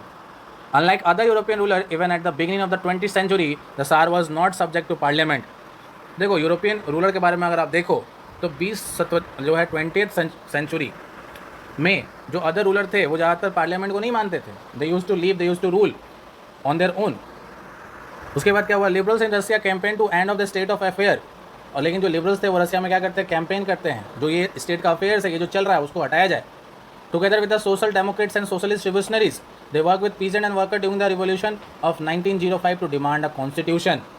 तो ये जो लिबरल्स थे वो किसके साथ, सोशल डेमोक्रेट्स के साथ, रिवोल्यूशनरीज पार्टीज़ के साथ, पीजेंट्स के साथ, वर्कर्स के साथ एक बहुत बड़ा ग्रुप बना चुके थे। और वो 1905 में क्या डिमांड रखते हैं कि क्या बनना चाहिए, कॉन्स्टिट्यूशन बनना चाहिए, संविधान बनना चाहिए। राजा महाराजा का रूल नहीं भाई, संविधान से लोग चलेंगे। They were supported in the empire by nationalist in Poland for instant. अगर पोलैंड का देखा जाए तो उनको सपोर्ट मिला था by home, by nationalist, and in Muslim dominated areas by Jadids who wanted modernize Islam to lead their societies. और जो मुस्लिम डोमिनेटेड एरिया है वहाँ पर भी इनके द्वारा क्या मिला, एक टाइप का मोर सपोर्ट मिला। क्यों? क्योंकि वो भी चाहते थे कि एक मॉडर्नाइज इस्लामिक जो सोसाइटी है वो बने। The year 1904 was a particularly bad one for Russia worker. अगर 1904 का बात किया जाए तो ये ऐसा ईयर है जो रशियन वर्कर्स के लिए बहुत ख़राब माना जाता है। Prices of essential goods rose so quickly that real wage decline by 20%। अचानक से ज़रूरत वाला सामान का दाम इतना बढ़ गया ना कि जो उसका दिहाड़ी था, जो उसका वेज है, उसमें 20% का गिरावट आ गया। मतलब सोसाइटी में जो एसेंशियल सामान है, जो ज़रूरी का सामान है, आटा चावल, जो बेसिक नीड वाला सामान है, वो अचानक से उसका दाम बढ़ गया, जिससे जो इनका आमदनी है वो ऑटोमेटिक कम हो गया। The membership of workers association rose dramatically. अब जो मेंबरशिप था वर्कर्स एसोसिएशन का, उसमें भी क्या हो गया भाई, अचानक से बहुत वृद्धि आ गया, बहुत चेंज हो गया। When 4 members of the Assembly of Russian Workers, which had been formed in 1904, were dismissed as the Petrobon Iron Workers। बोला जा रहा है कि जो 4 मेंबर का एक असेंबली बना था रशियन वर्कर्स का 1904 में, उसको डिसमिस कर दिया जाता है। कहाँ पे? उसको पीटोवॉक आयरन वर्क्स में डिसमिस कर दिया जाता है। There was a call for industrial action. वहाँ पे क्या हुआ, एक कॉल हुआ है, निर्देश किया गया कि भाई हमें क्या करना चाहिए, इंडस्ट्रियल एक्शन करना चाहिए। Over the next few days over 110,000 workers in St. Petersburg went on strike demanding a reduction in the working days to 8 hours, an increase in salary in wages and improvement in the working condition। आगे कुछ दिनों में क्या देखा गया, लगभग 1,10,000 workers, और you can से 110,000 वर्कर्स, 110,000 वर्कर्स जो थे वो सेंट पीटर्सबर्ग में क्या करने लगे, स्ट्राइक करने लगे। उनका क्या डिमांड था, 3 डिमांड। पहले भाई एक दिन में 8 घंटा काम करेंगे, उससे ज़्यादा नहीं करेंगे। दूसरा दिहाड़ी मतलब वेज को क्या किया जाए, बढ़ाया जाए। दूसरा वर्किंग कंडीशन, भाई काम करने का जो कंडीशन है उसमें इम्प्रूवमेंट हो। आप कोई भी काम कर रहे हो ना, आपको इज्जत से करवाया जाए, आपको फैसिलिटीज़ मिले उसके लिए। अब ऐसा थोड़े भूखे प्यासे बस काम करवा रहे हो, तो this is not a proper working condition. When the position of workers lead to the Father Gapon reached the Winter Palace, it was attacked by the police and the Gokhes। कहने का मतलब क्या है, जब ये रैली, पोजीशन मतलब होता है रैली, वर्कर्स का जब ये रैली किसके पास पहुंचा, फादर गोपेन के पास पहुंचा। कहाँ पे, विंटर पैलेस के पास। तो उनको पुलिस के द्वारा, वहाँ के ऑफिसर्स वहाँ पहुँचे, फादर गोपेन के पास पहुँचे, तो उनके पर अटैक हो गया, किसके द्वारा, पुलिस और वहाँ के जो ऑफिशियल्स हैं उनके द्वारा। Over 100 workers were killed and about 300 wounded. लगभग 100 वर्कर्स का जान चला गया और 300 वर्कर्स घायल हो गए। This incident known as Bloody Sunday, और इसी इंसिडेंट को क्या बोला गया, ब्लडी संडे, खूनी रविवार। रविवार कहते हैं ना संडे को, या सो खूनी रविवार। Started a series of event that became very known as a 1905 revolution. और ये एक सीरीज़ का स्टार्टिंग है, मतलब ये एक टाइप का स्टार्टिंग है एक सीरीज़ का। 1905 में जो रिवोल्यूशन हो रहा है उसका ये स्टार्टिंग था। Strikes took all over the country and universities closed down when the student bodies stank workout, complaining about the lack of civil liberties. Lawyers, doctors, engineers and other middle class workers established in the Union of Unions and demanded a constitutional assembly। इसके बाद क्या हुआ, जगह जगह पर campaign हुआ। जो lawyers हैं, डॉक्टर्स हैं, इंजीनियर्स या अदर जो भी मिडिल क्लास वर्कर्स हैं, वो यूनियन ऑफ यूनियंस को ज्वाइन करके क्या डिमांड करने लगे, भाई उनको कॉन्स्टिट्यूशनल असेंबली चाहिए, मांगता है। During 1905 revolution, the Tsar allowed the creation of an elected commutative parliament और डूमा। बोला जा रहा है 1905 का रिवोल्यूशन जब हुआ, उस समय जो किंग थे tsar निकोलस, तो अलाउ करते, ठीक है भाई आप पार्लियामेंट बना सकते हो, जो इलेक्टेड होगा उसको पार्लियामेंट बोलो, या रशिया के लैंग्वेज में उसको डूमा कहा जाता है। For a brief while during the revolution there is an existent a large number of trade unions and factory committee made up of factory workers. उस समय बहुत ज़्यादा नंबर में क्या था, ट्रेड यूनियंस था, फैक्ट्री कमिटी बना हुआ था। After 1905 most committee and unions work unofficially since they are declared illegal. 1905 के रिवोल्यूशन के बाद भी बहुत सारा कमिटी, बहुत सारा यूनियंस जो अनऑफिशियल थे, फिर भी वो क्या वर्किंग में थे, यू कैन से कि अनऑफिशियली वर्क करते थे, but they were illegal. Several restriction were placed in the political activity में बहुत सारा रिस्ट्रिक्शन आ गया, बहुत सारा रुकावट आ गया। The Tsar dismissed the first Duma within 75 days and re-elected second Duma within 3 months। आने वाला 75 दिन के अंदर वो लोग क्या किए, पहले डुमा के जो मेंबर्स थे उनको डिसमिस कर दिए और फिर से सेकेंड डुमा को चूज़ किया गया 3 महीने के अंदर अंदर। He did not want any questioning of his authority और any reduction is in power. tsar Nicholas कभी नहीं चाहते थे कि उनके ऊपर कोई भी सवाल उठे, उनके पावर को कम किया जाए। He never wanted that. He change the voting laws and pack the Third Duma with conservative politician. आगे चल के जब तीसरे बार इलेक्शन हुआ कि दुमा में अब नए लोग आएंगे, उस समय वो ऐसा वोटिंग राइट बनाया, ऐसा लॉज बनाया जिससे केवल कंजर्वेटिव पॉलिटिशियन वहाँ पहुँच पाए। कंजर्वेटिव कौन थे, जिनको ज़्यादा चेंजेस से कोई ज़रूरत नहीं थी। They wanted like no change और very gradual change. Liberals and revolutionaries were kept out of. बोला जा रहा है कि जो तुरंत चेंज चाहते थे, जो तुरंत बदलाव चाहते थे, उनको इससे बाहर रखा गया, क्योंकि वो भाई पार्लियामेंट में बैठ के राजा के लिए प्रॉब्लम हो सकते हैं, राजा के लिए एक टाइप का ट्रबल हो सकते हैं, इसलिए उनको अलग रखा। The first world war and the Russian empire. तो बोला जा रहा है जब पहला वर्ल्ड वॉर हुआ, तो पहला वर्ल्ड वॉर स्टार्ट हुआ 1914 में, और इसमें दो यूरोपियन अलाइज था, एक जर्मनी, ऑस्ट्रिया एंड टर्की, जो सेंट्रल पावर बोला गया, और इधर थे फ्रांस, ब्रिटेन एंड रसिया। आगे चल के इसमें इटली और रोमानिया भी जुड़ गया था। Each country had a global empire. यहाँ पे जितने भी कंट्री थे वो क्या थे? ग्लोबल एम्पायर थे। And the war was fought outside Europe as well as in Europe. और ये जो लड़ाई छिड़ा था ये दोनों जगह था, यूरोप में भी लोग लड़ रहे थे और यूरोप के बाहर भी लोग लड़ रहे थे। और इसी को कहा गया FWW, first world war. In Russia the war was initially popular and people rallied around the Tsar Nicholas II। रसिया में ये वॉर शुरुआत में बहुत पॉपुलर था और बहुत सारे लोग किसके पास पहुँचे? राजा के पास, Tsar Nicholas II के पास। As the war continued through the Tsar refuse to consult the main parties of the Duma. अब जो ये इधर वॉर चल रहा है, लेकिन जो सार है वो पार्लियामेंट के लोगों के साथ कोई डिस्कशन नहीं कर रहा है। सपोर्ट वर थिन। बोला जा रहा है कि जो सपोर्ट है वो इतना खास मिला नहीं। Anti German sentiments high ran as can be seen in the renaming of Saint Petersburg a German name as पेट्रोग्रेड।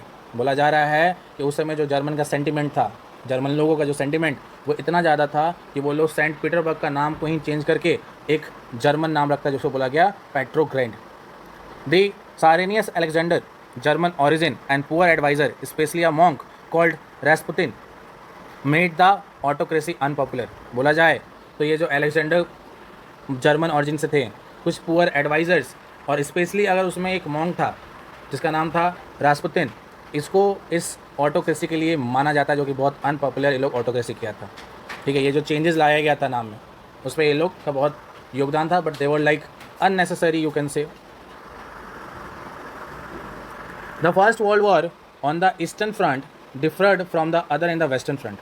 जो पहला लड़ाई हुआ था, पहला विश्व युद्ध हुआ था, जिसमें ईस्टर्न फ्रंट जो थे वो अलग थे वेस्टर्न फ्रंट से। In the west armies fought for trenches stretch along eastern fronts. बोला जा रहा है वेस्ट में देखा जाए तो आर्मी जो है वो लड़ के अपने आप को किधर बढ़ा रहा है? ईस्ट की तरफ एक्सटेंड करते जा रहा है, फ्रांस में। In the east आर्मीज moved a good deal and fought battles living large casualties. और ईस्ट में देखा जाए तो जो आर्मी है वो अच्छे से लड़ाई लड़ पा रहा है और बहुत सारे कैजुअलिटीज़ फॉर्म कर रहा है, दुश्मन को बहुत ज़्यादा मार दे रहा है, उनके लोगों को मार पा रहा है। Defeats were shocking and demoralising. लेकिन जो हार हुआ ये बहुत शॉकिंग था और बहुत डेमोलाइज किया गया। Russian आर्मीज loss badly in Germany and Austria between 1914 and 1916। रसिया का आर्मी को बहुत बुरी तरीक़ा से हराया गया जर्मनी में और ऑस्ट्रिया में। कब? 1914 से लेकर 16 में तक। More than 7 million casualties by 1917। लगभग 7 मिलियन से ज़्यादा कैजुअलिटीज़ हुआ था 1917 आते आते। As they retreated the Russian army destroyed crops and building to prevent the enemy from being able to live off the land.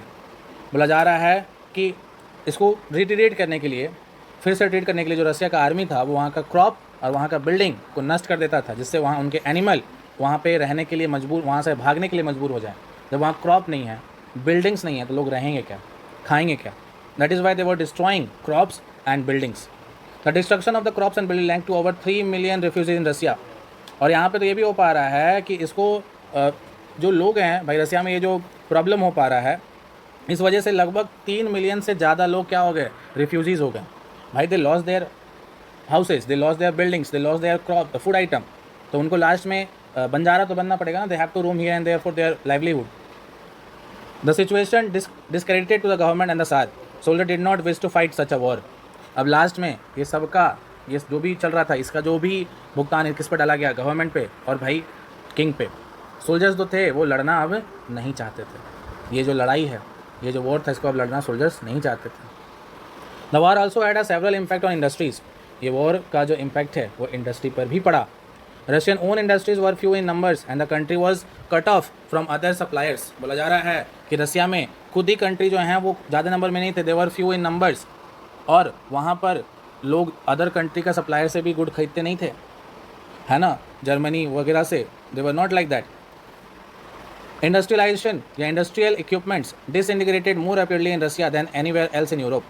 बोला जा रहा है इंडस्ट्रियल इक्विपमेंट्स, मतलब इंडस्ट्री में यूज़ होने वाले उपकरण बहुत जल्दी डिसइंटीग्रेट होने लगे रसिया में। पूरे यूरोप में ऐसा कहीं नहीं हुआ, लेकिन रसिया में सबसे पहले ये चीज़ हुई। 1916 railway lines began to break down. 1916 तक, 1916 आते आते तक रेलवे लाइंस जो बना था वो टूटने लगा। Able bodied men were called up to the war. बोला जा रहा है कि जो लोग थे उनको वॉर से बुलाया जा रहा था। As a result the labour shortage and small workshops producing assistance were shut down. इस कारण जो लेबर का शॉर्टेज हो गया, जो छोटे मोटे वर्कशॉप हैं वो इनिशियल सामान बनाना बंद कर दिए। Large supplier of grains were sent to feed the army. और जो ज़्यादातर ग्रेन्स हुआ करता था वो किसको भेज दिया गया भाई, कि आर्मी खा पाए। इंसान खाए ना खाए, but you need to feed your army at the time of emergency. ये इनका उस समय का सोच था।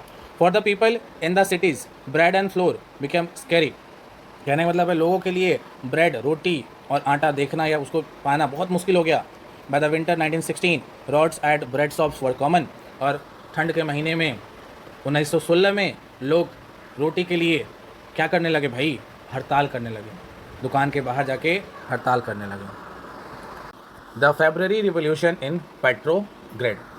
और ये पेट्रोग्रेड क्या है, कहाँ का नाम है, ये नाम सेंट पीटरबर्ग जो था उसी को जो चेंज किया गया है वहाँ पर ही हो रहा है। In the winter of 1917 condition in the capital Petrograd were grim. बोला जा रहा है कि 1917 का जो विंटर था, जो सर्दी का मौसम था, और जो कंडीशन है कैपिटल सिटी में वो बहुत ज़्यादा नाजुक बना हुआ है। The layout of the city seems to emphasise the division among the people. जो सिटी का लेआउट है, मतलब जो सिटी जिस अनुसार डिज़ाइन है, वो लोगों के बीच में दूरियां बढ़ा रहा है, उनको डिवाइड कर रहा है। The workers quarters and the factories were located on the right bank of the river Neva. जो रिवर नीवा है ना, उसके राइट साइड में क्या बसा हुआ है, तो वर्कर्स का क्वार्टर और factories. On the left bank was a fashionable area, the winter palace, the official buildings including the palace where the Duma meet. और जो लेफ्ट बैंक है, मतलब जो हमारे रिवर का लेफ्ट हिस्सा है, वहाँ पे बहुत फैशनेबल एरियाज़ हैं। वहाँ पे विंटर पैलेस है, ऑफिशियल बिल्डिंग्स है, और वो पैलेस भी इंक्लूड हो रहा है जहाँ पे डुमा का मीटिंग होता है। इन फरवरी 1917 food shortage were deeply felt in the workers quarter. अगर फरवरी का महीना में देखा जाए तो बहुत ज़्यादा फूड शॉर्टेज जो हुआ वो कहाँ फील हुआ, वर्कर्स के क्वार्टर में। The winter was very cold. जो विंटर था, जो सर्दी का मौसम था, वो बहुत ही ज़्यादा ठंडा था। There had been exceptional frost and even snow. कभी कभी तो इतनी ठंड हो जाती थी कि बहुत हेवी स्नो हो जाता था, बर्फबारी पूरा। Parliamentary wishing to preserve elected government were oppose to the Tsar desire to dissolve the Duma. और बोला जा रहा है जो पार्लियामेंट के लोग थे वो चाहते थे कि इस इलेक्टेड गवर्नमेंट को प्रिजर्व किया जाए, लेकिन जो सार थे, मतलब जो किंग थे, उनका तो डिजायर रहता था कि उन्हें क्या कर दिया जाए, डिसॉल्व कर दिया जाए, मतलब उन्हें हटा दिया जाए। On 22 Feb a lockout took at a factory on the right bank. बोला जा रहा है 22 Feb को एक लॉकआउट हो गया पूरे फैक्ट्रीज में। कौन, राइट बैंक, मतलब रिवर के right. The next day workers in 50 factory called a strike in sympathy. अगले ही दिन, जहाँ एक फैक्ट्री पहले बंद हुआ, उसके अगले दिन कितने फैक्ट्रीज, लगभग 50 फैक्ट्रीज और स्ट्राइक पे आ गए। क्या दिखाने के लिए, अपना सिंपैथी दिखाने के लिए। इन मैनी सिंपैथीज मतलब क्या, सपोर्ट करने के लिए। In many factories women led by the way to strike. बहुत सारे फैक्ट्री में तो महिलाएं भी क्या बढ़ चढ़ के स्ट्राइक में, हड़ताल में पार्ट ली हैं। This came to be called as international women's day. और इसी को क्या कहा गया, international women's day. 22 Feb it is known as international women's day. Demonstrating workers cross from the factories quarter to the centre of the capital the Nevsky Prospect. बोला जा रहा है कि बहुत सारे जो वर्कर्स थे वो अपने क्वार्टर से निकल के कहाँ पहुँच गए, सेंटर ऑफ द कैपिटल। कहाँ पे, नेविस्की प्रोस्पेक्ट में। At this stage no political party were actively organising the movement. इस स्टेज में देखा जाए तो कोई पॉलिटिकल पार्टी इस मूवमेंट को ऑर्गेनाइज नहीं कर रहा था। As the fashionable quarters and the official buildings were surrounded by workers the government impose a curfew. जैसे कि आपको पता है कि जो फैशनेबल एरियाज़ है या ऑफिशियल बिल्डिंग है वो किससे घिरा हुआ है, तो वर्कर से घिरा हुआ था। तो जो गवर्नमेंट है वो वहाँ क्या लगा देता है, कर्फ्यू लगा देता है। Demonstrator disappeared by the evening. जो डेमोस्ट्रेटर थे वो शाम तक वहाँ से 9-11 हो जाते हैं, मतलब भाग जाते हैं। But they came back on 24th and 25th। लेकिन वो लोग वापस आए कब, 24 फरवरी और 25 फरवरी को। The government called out the cavalry and the police to keep eye on them. और लेकिन जो गवर्नमेंट है वो वहाँ का वो क्या बुला लेता है, वहाँ के घोड़सवार और पुलिस लोग को बुला लेता है कि वहाँ की कंडीशन पे उनका नज़र रहे। संडे का दिन था 25 फरवरी। The government suspended Duma. और जो गवर्नमेंट है वो क्या किया भाई, दुमा को जो पार्लियामेंट उसको सस्पेंड कर दिया। Politician spoke out against the measure. अब जो पॉलिटिशियन थे वो इसके लिए क्या किए, एक टाइप का विद्रोह किए कि ये जो उठाया गया कदम ये सही नहीं है। Demonstrator return in force to the street in the left bank on 26। और जो डेमोन्स्ट्रेटर थे वो पूरे एक टाइप के लेफ्ट बैंक जो था हमारा वहाँ पहुँच गए कब, 26 फरवरी को। On 27 the police headquarter were ransacked. बोला जा रहा है कि 27 जो फरवरी है पुलिस हेडक्वार्टर में बहुत अफरा तफरी मचा हुआ है। द स्ट्रीट थ्रॉन्स वर्स people rising slogan but bread wage better home and democracy. लोग जो हैं वो सड़कों पर उतरे हुए हैं और भीड़ लगाकर क्या स्लोगन उठा रहे हैं कि ब्रेड, रोटी, अच्छा घर, अच्छा पैसा और डेमोक्रेसी आना चाहिए। The government try to control the situation and called out cavalry once again. Government चाहता था कि इस सिचुएशन को क्या किया जाए, निपटा दिया जाए, इसलिए वो क्या फिर से पुलिस को, घुड़सवारों को, जो पुलिस उस पर सवार होते हैं उनको बुलाया गया। However, the Canberra refused to fire on the demonstrator। और जो लोग थे, जो पुलिसमैन थे, जो बंदूक लेके, राइफल लेके जो आए हुए थे, वो क्या करते हैं, फायर करने से, लोगों के ऊपर गोली चलाने से डेमोन्स्ट्रेटर के ऊपर मना कर देते हैं। An officer was shot at the barrack of regiment and the 3 other regiment mutant voting to join the striking workers. एक ऑफिसर जो है उसको क्या कर दिया था भाई, शूट कर दिया गया था, उसको गोली मार दिया गया था उनके बैरक में, उनके एरिया में टाइप का। And 3 other regiment tune. और जो 3 अदर रेजिमेंट थे वो तो जो वर्कर जो स्ट्राइक पे बैठे हुए उन्हीं के साथ मिलने के लिए तैयार थे। By that evening soldiers and, उस शाम तक सोल्जर्स और जो स्ट्राइकिंग वर्कर्स थे had gather to form a soviet. बोले आपस में मिलकर क्या बना लिए, एक सोवियत बना लिए, एक काउंसिल बना लिए। In the same building as the Duma set. उसी बिल्डिंग में जहाँ पर दुमा मतलब जो पार्लियामेंट था उसी बिल्डिंग में लोग क्या बना लिए, ग्रुप बना लिए। और इसी को कहा गया क्या, पेट्रोग्रेड सोवियत। ठीक है। The very next day a delegation sent to the tsar. बोला जा रहा अगले ही दिन बहुत जो लोग हैं, एक लोग को वहाँ भेजा गया, किसके पास, उनके किंग के पास, सार निकोलस के पास। Military commander advise him to abdicate. जो वहाँ के मिलिट्री कमांडर थे वो राजा को आदेश दिए कि आप यहाँ से निकल जाइए। He followed their advice and abdicated on 2 मार्च। उन्होंने क्या किया, जो वहाँ पे किंग हैं वो उनके एडवाइस मानते हैं और वहाँ से निकल गए। कब, 2 मार्च को वहाँ से भाग गए, चले गए। Soviet leader and Duma leaders formed a provisional government to run the government. अब तो राजा चले गया, राजा तो निकल गए, तो गवर्नमेंट तो कोई चलाएगा। तो उस समय एक टेम्पररी गवर्नमेंट डिज़ाइन किया गया, बनाया गया, जो पूरे कंट्री को क्या करेगा, चलाएगा। Russia's future could be decided by the constituent assembly elected on the basis of universal adult suffrage. बोला जा रहा है कि रसिया जो है अब वो एक ऐसा कॉन्स्टिट्यूट असेंबली के द्वारा गवर्न किया जाएगा जिसमें वो लोग यूनिवर्सल एडल्ट सफरेज को नहीं मानते। Petrograd had led to the February revolution that sought down on the monarchy in February 1917। Petrograd जो है वो क्या किया, फेब्रुअरी रिवॉल्यूशन किया, जिससे आगे चल के जो मोनार्की है उसका क्या हो गया, डाउनफॉल हो गया, उसको नीचा दिखाया गया। कब, 1917 में। आफ्टर फरवरी के महीने के बाद क्या हुआ, army officials, land owners and industrialist were influential in the provisional government. अब भाई जो टेम्पररी गवर्नमेंट, जो प्रोविजनल गवर्नमेंट बनाए गए हैं उसमें आर्मी का ऑफिशियल, लैंड ओनर्स और इंडस्ट्रियलिस्ट भरे पड़े, मतलब उनका एक बहुत ज़्यादा इन्फ्लुएंस है गवर्नमेंट के ऊपर। But the liberals as well as the socialist among them work together to elect government. नहीं, अगर देखा जाए तो गवर्नमेंट चुनने में लिबरल्स का भी और सोशलिस्ट का भी हाथ है। Restrictions on public meeting and association were removed. जो पहले एक रुकावट था कि आप भाई पब्लिक मीटिंग नहीं कर सकते हो, एसोसिएशन नहीं बना सकते हो, इसको हटा दिया गया। Soviets like Petrograd soviets were set up everywhere though no common system of election was followed. बोला जा रहा जो सोवियत थे उसको हर जगह सेटअप किया गया, लेकिन इसमें कोई कॉमन सिस्टम ऑफ इलेक्शन को फॉलो नहीं किया गया। In April 1917 the Bolshevik leader Vladimir Lenin return to Russia from his exile. बोला जा रहा है कि जो वो वहाँ से निकल गए थे, भाग गए थे, कौन, व्लादिमीर लेनिन, ये बोल्शेविक के जो लीडर थे वो वापस आ जाते हैं कहाँ पे, रसिया में। कब, अप्रैल के महीने में, और द ईयर वॉज 1917।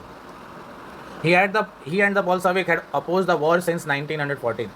वो और बोल्शेविक के जो लोग थे, वो ये जो वर्ल्ड वॉर 1 चल रहा था उसको तो वो लोग स्टार्टिंग से क्या कर रहे थे, अपोज कर रहे थे कि वॉर करना is not the solution. Now he felt it was a time for soviet to take over power. अब उन्हें लगता था कि अब ये समय है जहाँ पे सोवियत को पूरा पावर को ले लेना चाहिए, पूरा पावर अपने कंट्रोल में ले लेना चाहिए।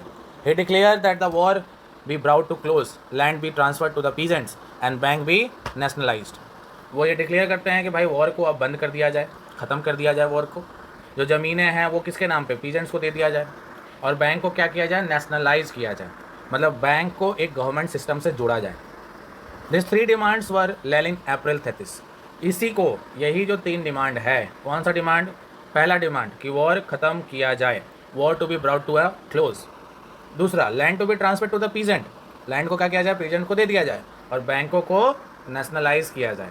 ये 3 डिमांड को क्या बोला गया है, अप्रैल 33, क्योंकि ये अप्रैल के महीने में रखा गया और किसके द्वारा, लेनिन के द्वारा, तो इसलिए इसको बोला गया अप्रैल 33. He also urged that the Bolshevik party rename itself to Communist Party to indicate its new radical aim.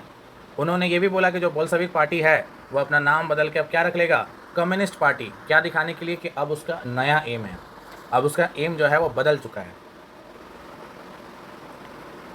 Most other in the Bolshevik party were initially surprise by the April 33. बहुत लोग जो बोल्शेविक पार्टी से belong करते थे वो पहले तो surprise हो जाते हैं इनके डिमांड पे, अप्रैल 33 जो हुआ था उस डिमांड पे. They thought that the time was not yet ripe for a socialist revolution and the provisional government needed to be supported.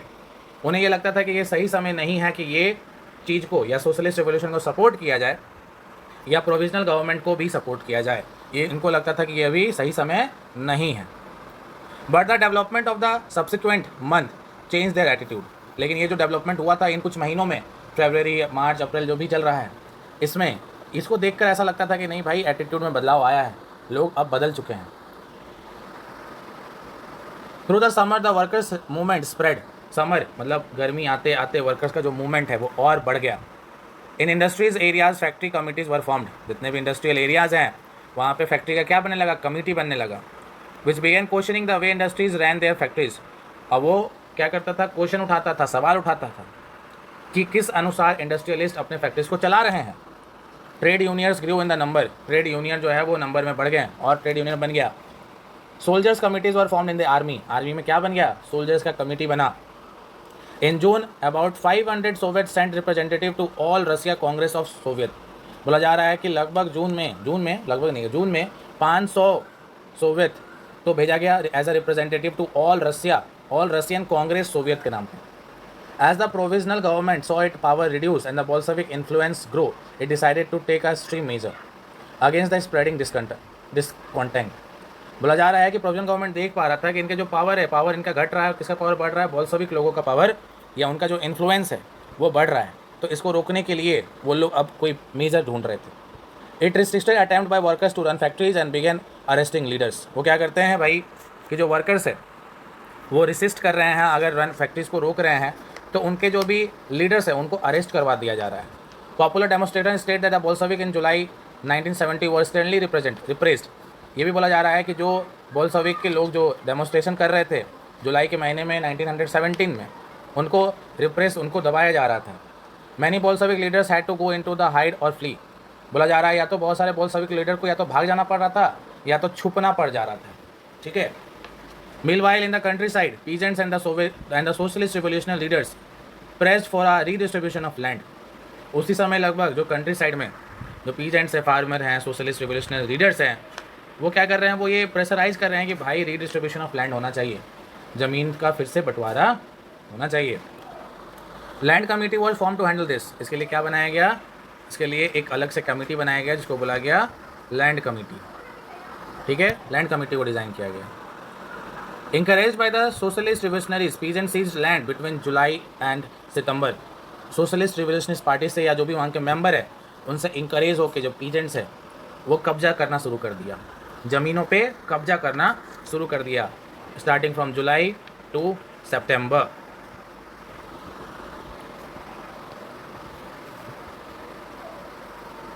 सी यहाँ पे यू कैन सी जुलाई के कुछ दिनों का यहाँ तस्वीर आपको दिख रहा है. इसमें क्या हो रहा है कि जो बोल्शेविक डेमोस्ट्रेशन है जो 17 जुलाई को हो रहा है उसमें आर्मी के द्वारा उसके ऊपर क्या किया जा रहा है, फायर किया जा रहा है, गोलियाँ चलाई जा रहे हैं, लोग भाग रहे हैं, लोग अपने आप को बचाने के लिए इधर उधर भाग रहे हैं. ऐसा कंडीशन आ चुका था. द रिवोल्यूशन ऑफ अक्टूबर 1917 जो अक्टूबर का महीना है उसमें क्या रिवोल्यूशन आया, क्या बदलाव हुआ.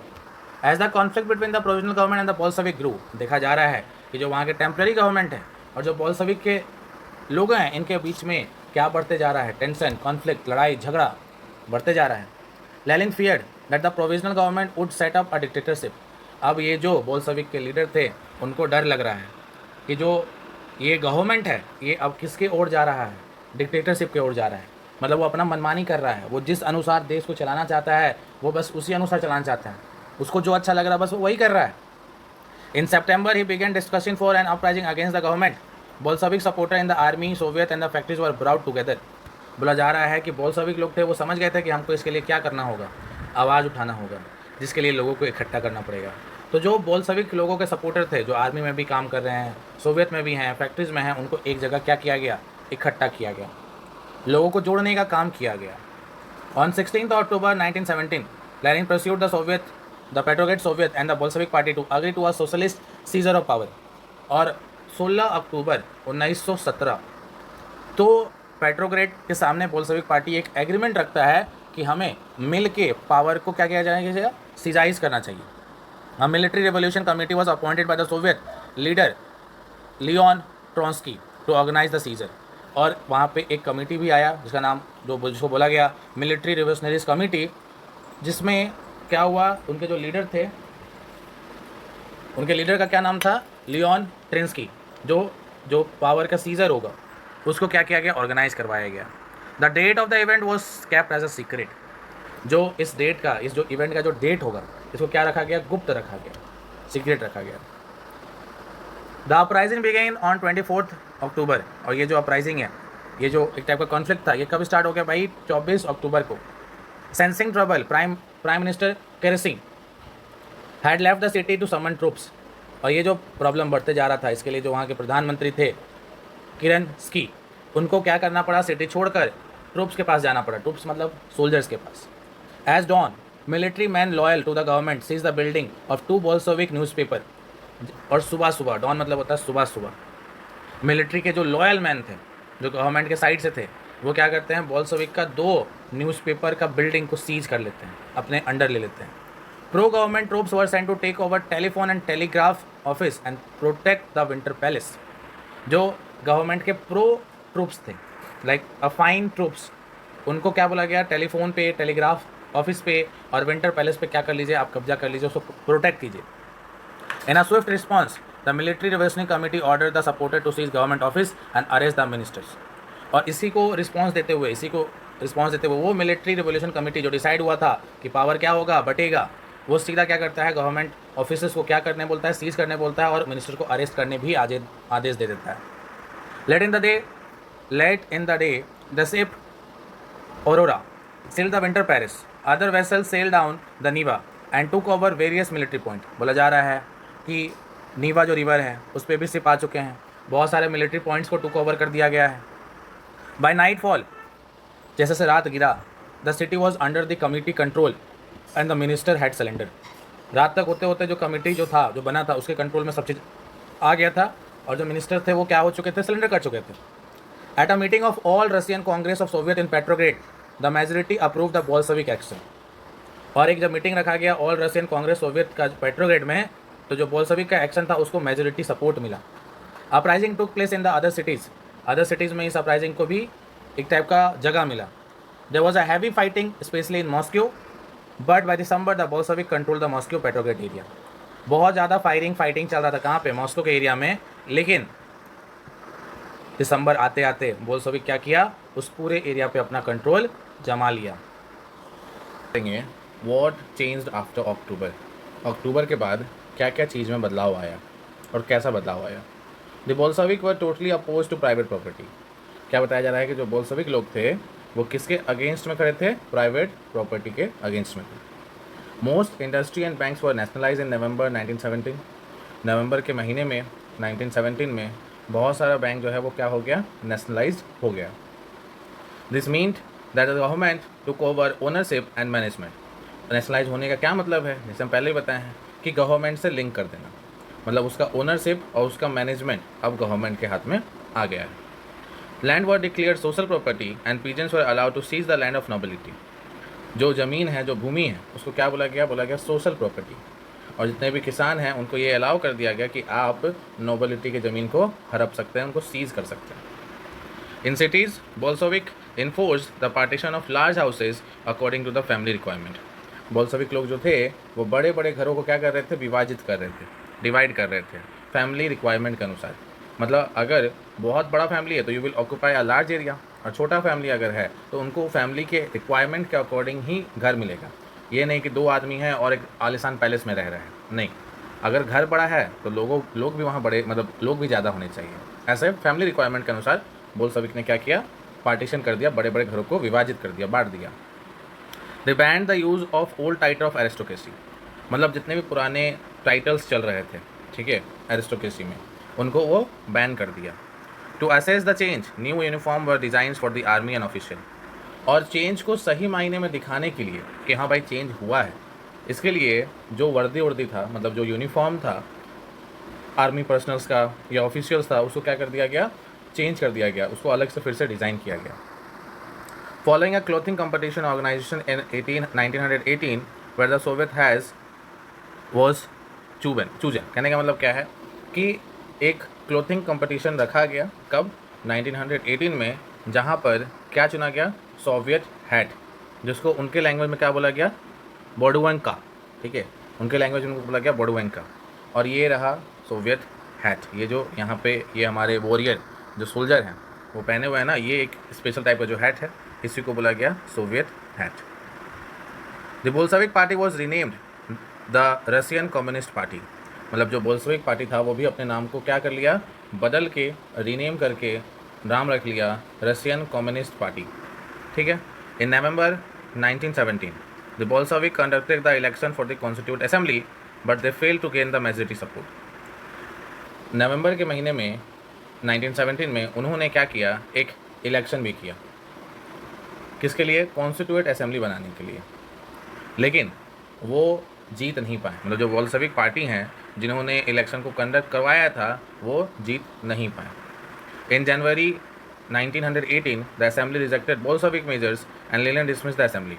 बोला जा रहा है कि जनवरी के महीने में 1918 में बोला जा रहा है कि जो असेंबली है उसको बोल्शेविक जो भी है, the assembly rejected Bolshevik measure, जो असेंबली था वो बोल्शेविक के मेजर को क्या किया गया, हटा दिया गया। और जो लेनिन है डिसमिसेस द असेंबली, जो लेनिन थे वो क्या किया, असेंबली को ही डिसमिस कर दिए, मतलब हटा दिए। He thought that all Russian congress of soviet were more democratic than an assembly elected in certain condition. उनको ये लगता था कि जो all Russian congress of the soviet लोग हैं वो ज़्यादा डेमोक्रेटिक हैं कि जो इलेक्शन में चूज़ होके आए हैं, वो भी अनसर्टेन कंडीशन के ऊपर चूज़ होके आए हैं। In March 1918, despite opposition by the political allies, the Bolshevik make peace with Germany at Brest-Litovsk। बोला जा रहा है कि मार्च के महीने में 1918 में बहुत सारा जो पॉलिटिकल पार्टीज़ है वो अपोज कर रहा था, वो मना कर रहा था कि आप क्या करो, जर्मनी के साथ शांति का समझौता नहीं करो। बट बोल्शेविक जो लोग हैं वो क्या किए, जर्मनी के साथ शांति का समझौता कर लिए। किस जगह पे, ब्रेस्ट लिटोविक्स में।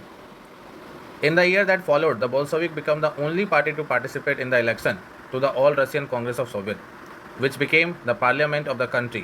Russia became a one-party state। बोला जा रहा है कि आने वाले महीनों में, आने वाले साल में केवल एकमात्र पार्टी था बोल्शेविक जिन्होंने क्या किया, इलेक्शन लड़ा, कहाँ पे, all Russian congress of the Soviet में, और उन्होंने क्या बना, which became the parliament of the country. उन्हीं को क्या फिर जो पार्लियामेंट था कंट्री का।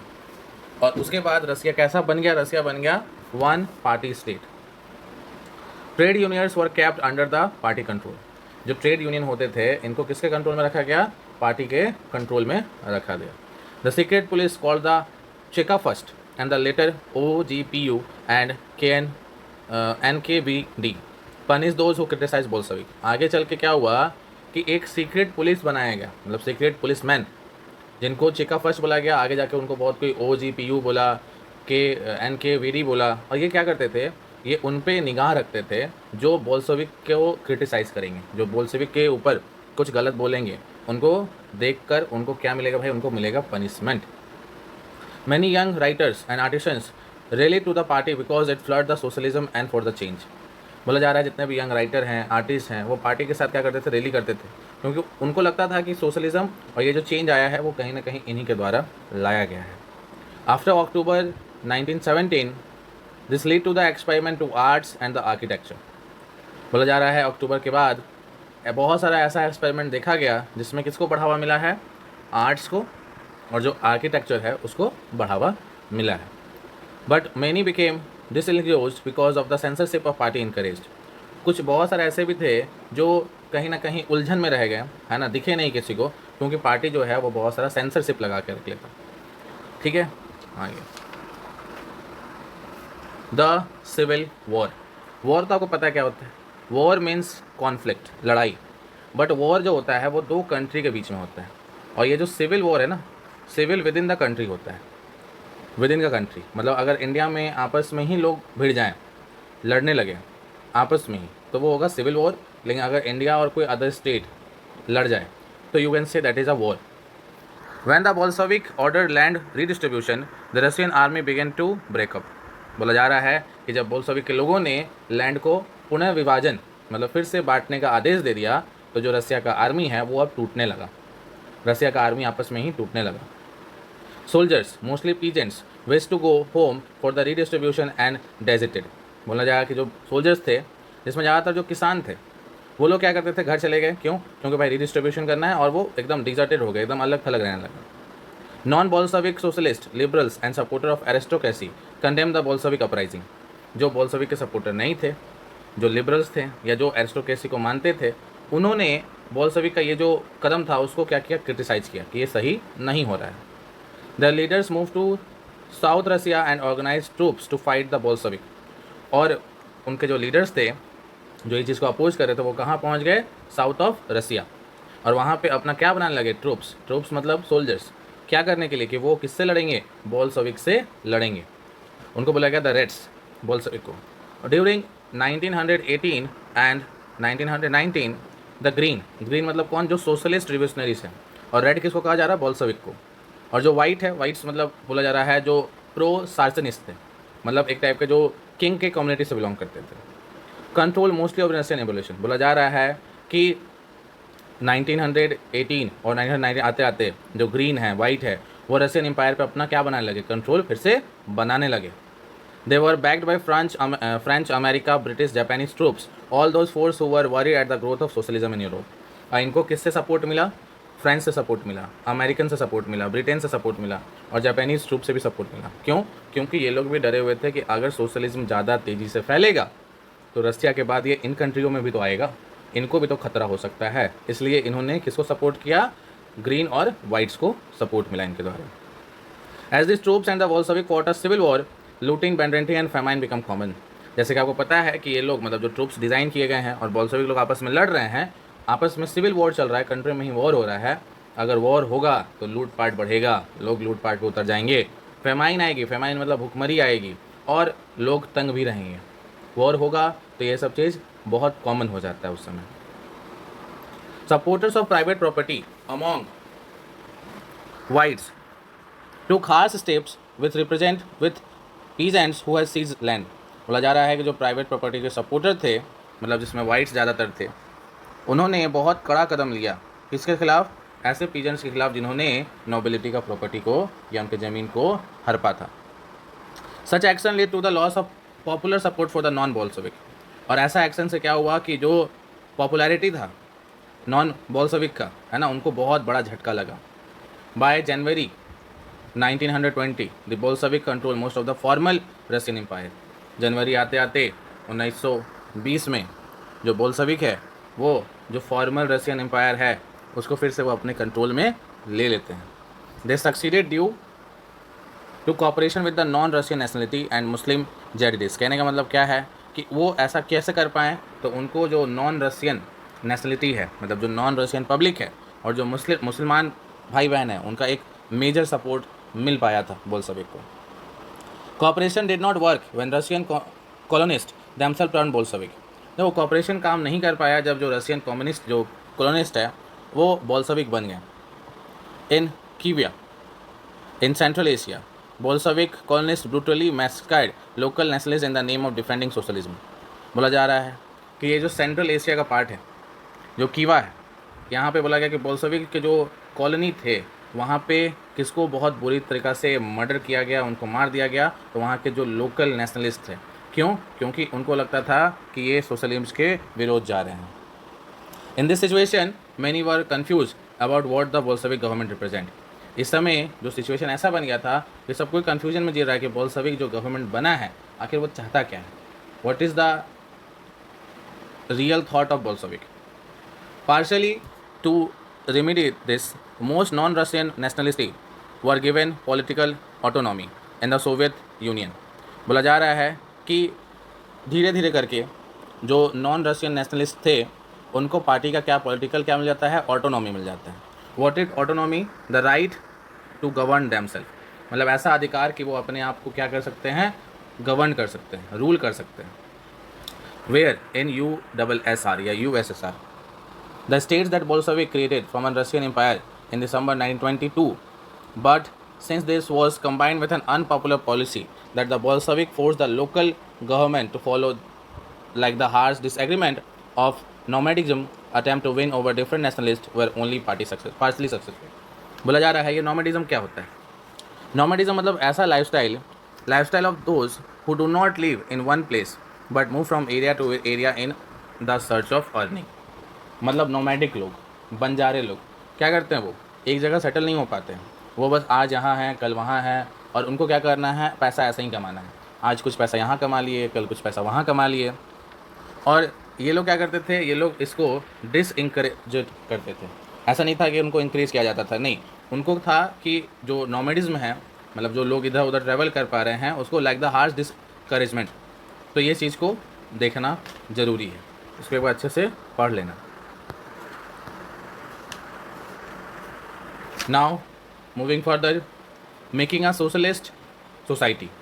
अब सोशलिस्ट पार्टी, जो सोशलिस्ट सोसाइटी है, उसका बनावट कैसे हुआ, कैसे क्रिएट किया गया, कैसे बनाया गया, उसको देखते हैं। जब सिविल वॉर हो रहा था, the Bolshevik kept industries and bank nationalise. उस समय भी जो बोल्शेविक है वो इंडस्ट्री को और बैंक को कैसा रखा, नेशनलाइज ही रखा।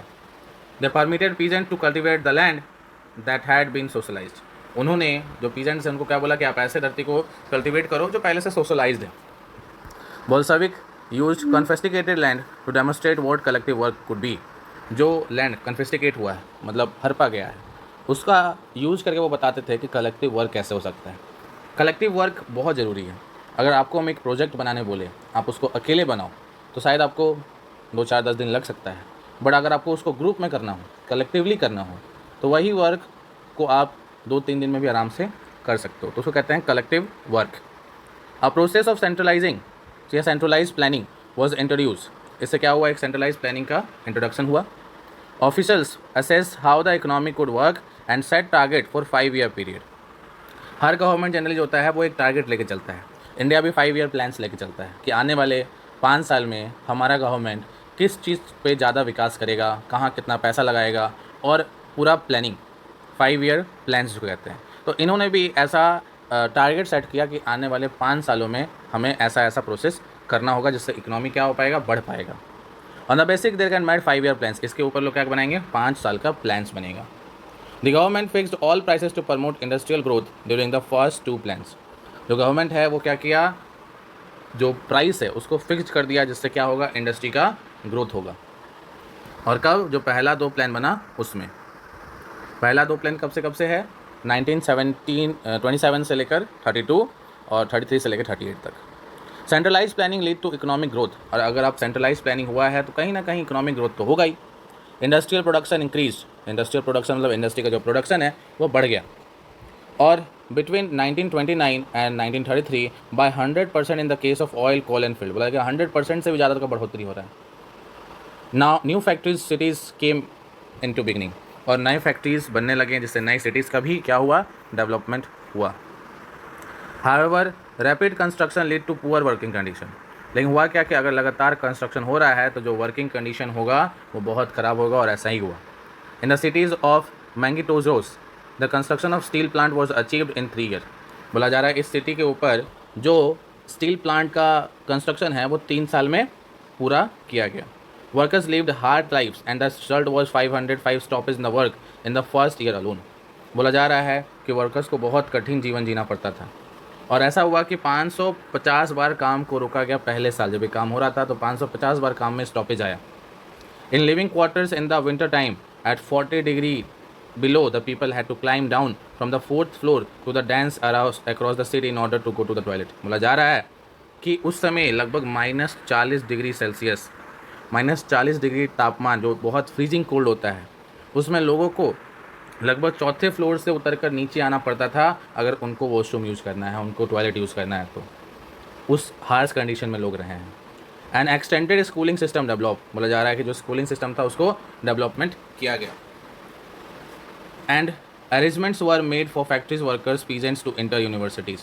कुछ ऐसे अरेंजमेंट किए गए जिससे क्या हो पाएगा, जो फैक्ट्रीज वर्कर्स हैं उनके लिए अरेंजमेंट हुआ, और जो पीजेंट्स हैं वो कहाँ इंटर कर पाएंगे भाई, यूनिवर्सिटीज़ इंटर कर पाएंगे।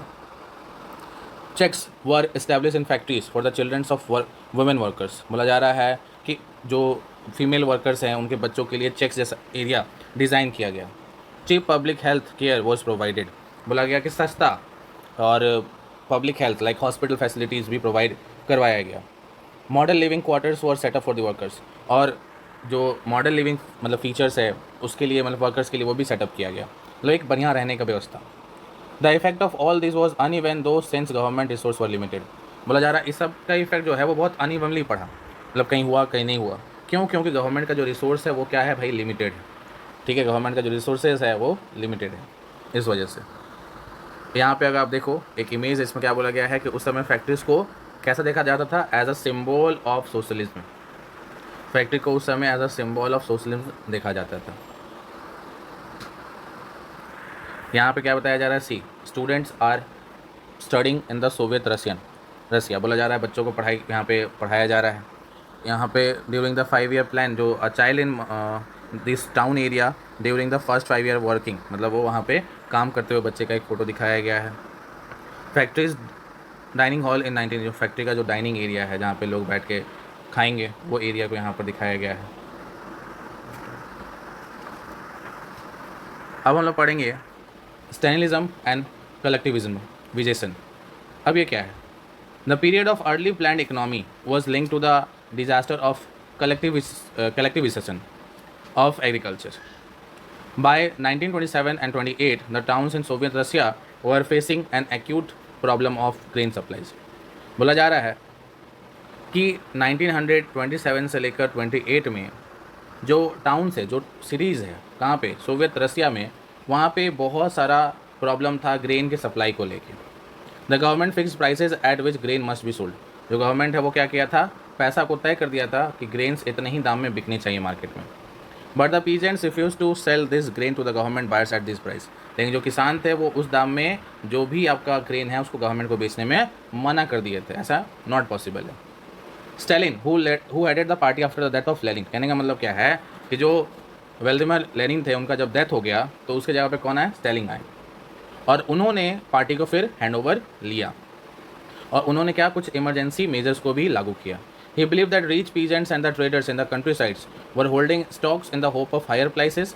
उनको ये भरोसा था, उनको ऐसा लगता था कि जो अमीर पीजेंट्स हैं या जो ट्रेडर्स हैं वो क्या कर रहे हैं भाई, अपने जो ग्रेन है उसको स्टॉक में रख रहे हैं, मतलब ग्रेन को बचा के रख रहे हैं। किस भरोसे पे कि जब ज़्यादा पैसा पे लोग खरीदने के लिए तैयार हो जाएंगे तब हम उसको मार्केट में बेचेंगे। Speculation had to be stopped and supplies कन्फिस्टिकेटेड।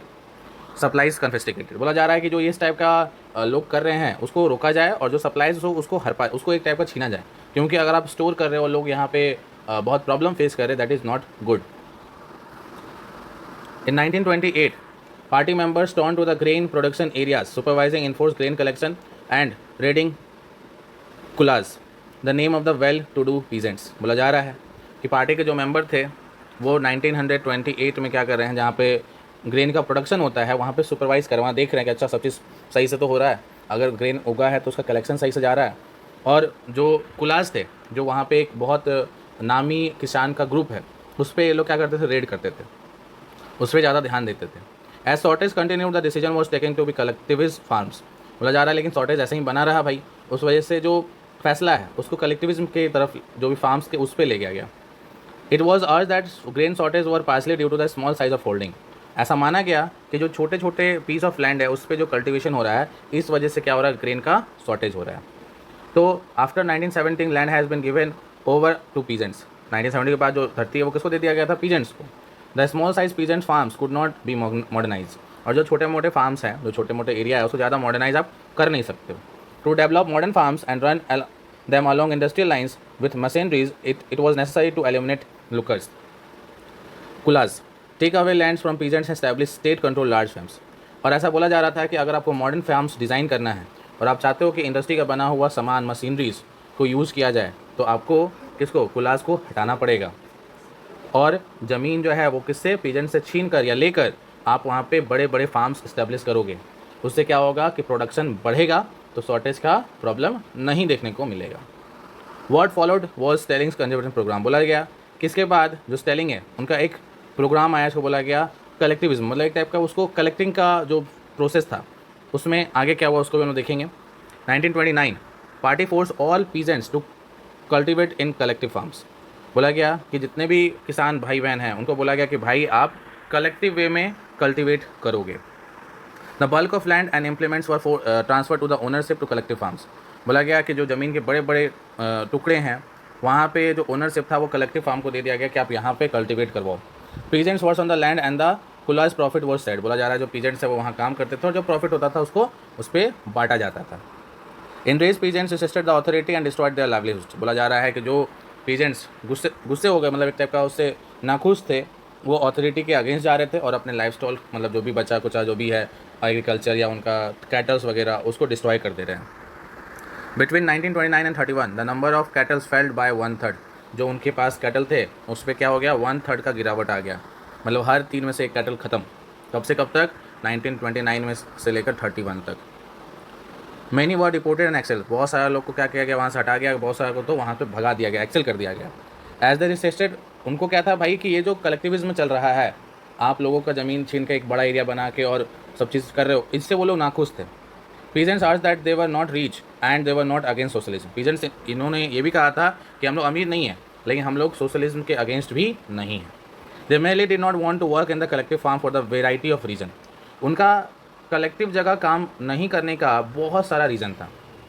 Stealing government allowed some independent cultivation but treated such cultivators unsafe. बोला गया कि वो लास्ट में मान भी गए कि हाँ भाई अगर आप इंडिपेंडेंट कल्टिवेशन करना चाहते हो तो करो, बट वो ज़्यादा सिंपैथी वहाँ नहीं दिखाते थे कि हाँ भाई आप कर रहे हो करो, मतलब ज़्यादा एक टाइप का भाव नहीं देते थे। इन स्पाइट ऑफ कलेक्टिविज्म, मतलब यहाँ पर जो कलेक्शन चल रहा था, production did not increase immediately. जो प्रोडक्शन है वो अचानक से तो बढ़ नहीं पाएगा। In fact the bad harvest of 1930 and 33 lead to the one of the most devastating famines in Soviet history when over 4 million died. बोला जा रहा है कि इस साल 1930 से लेकर 33 तक एक ऐसा बहुत बड़ा फेमाइन आया, भूखमरी आया, जिसमें 4 मिलियन से ज़्यादा लोग मर गए। 4 मिलियन मतलब कितना, अराउंड 40 लाख, 40 लाख लोग डेड हो गए। Many within the party criticize the conversion in the industrial production under the planned economy and the consequences of cultivation। बोला जा रहा है कि बहुत पार्टी के जो लोग थे वो आपस में ही पार्टी को क्रिटिसाइज़ करने लगे कि भाई आप इंडस्ट्रियल प्रोडक्शन को प्लान्ड इकोनॉमी के अंदर ला रहे हो और ये जो देख रहे हो क्या नुकसान हो रहा है कलेक्टिविज्म से, क्या विद्रोह हो रहा है। Stalin and his sympathisers charge the critics with the conspiracy against socialism. जो स्टेलिंग थे या जो उनके सिंपैथाइजर्स थे, उन्होंने ये जो आलोचना कर रहे थे लोग, उनको ऐसा देख रहे थे कि ये लोग सोशलिज्म नहीं चाहते, ये सोशलिज्म के अगेंस्ट है। Acquisition were made through the country and by 1939 over 2 million were in the prison और लेबल कैंप्स। बोला जा रहा है कि इस अनुसार लोगों को क्या किया गया, दोषी तड़ाया गया और 1939 आते आते लगभग 2 मिलियन लोगों को क्या किया गया, या तो जेल में डाल दिया गया और नहीं तो लेबर कैंप में रखा गया। अराउंड 20 लाख लोगों को अरेस्ट करवाया गया, प्रिजन्स में रखा गया, नहीं तो लेबर कैंप्स में रखा गया। Most were innocents of the crimes but no one spoke for them. बहुत सारे तो ऐसे थे जो क्राइम किए भी नहीं भाई, दे आर वेरी इनोसेंट, वो तो नादान है, फिर भी उनके लिए बोलने वाला कोई नहीं था। A large number were force to make false confession under torture and executed servers among the worst talented professionals.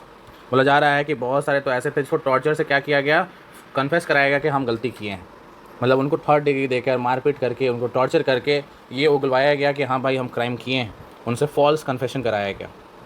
सेवर्स among them were talented professionals, उसमें से कुछ ऐसे थे जो बहुत टैलेंटेड प्रोफेशनल्स भी थे, उनका ये पेशा बन चुका था एक टाइप का।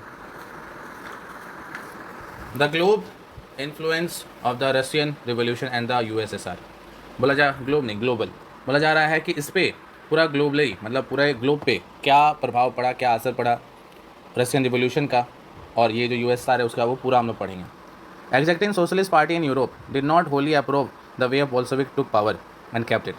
बोला जा रहा है जो सोशलिस्ट पार्टी थे यूरोप में वो पूरी तरीक़ा से एग्री नहीं करते थे कि जो बोल्शेविक है वो पार्टी को अपने किस अनुसार अपने पास रखा और कैसे उसको चलाया, कैसे उसको यूज़ किया। However, the possibilities of the worker state fired people imagination across the world। बोला जा रहा है लेकिन जो वर्कर्स का नेचर था फायर्ड होने का, वो पीपल के इमेजिनेशन पे कैसा प्रभाव डाला उस पर एक पॉसिबिलिटी का कारण बनता है। In many countries communist party were forced like communist party of great Britain. बहुत सारा कंट्रीज़ में जो कम्युनिस्ट पार्टी है उसको तो बनाया गया, उनको फॉर्म किया गया। जैसे एक पार्टी का नाम है कम्युनिस्ट पार्टी जो कि ब्रिटेन का है। The Bolshevik encourage colonies people to follow their experiment. जो बोल्शेविक थे वो जो कॉलोनाइज पीपल हैं उनको इनकरेज करते थे कि वो भी इस टाइप का एक्सपेरिमेंट को क्या करें, फॉलो करें अपने एरिया में।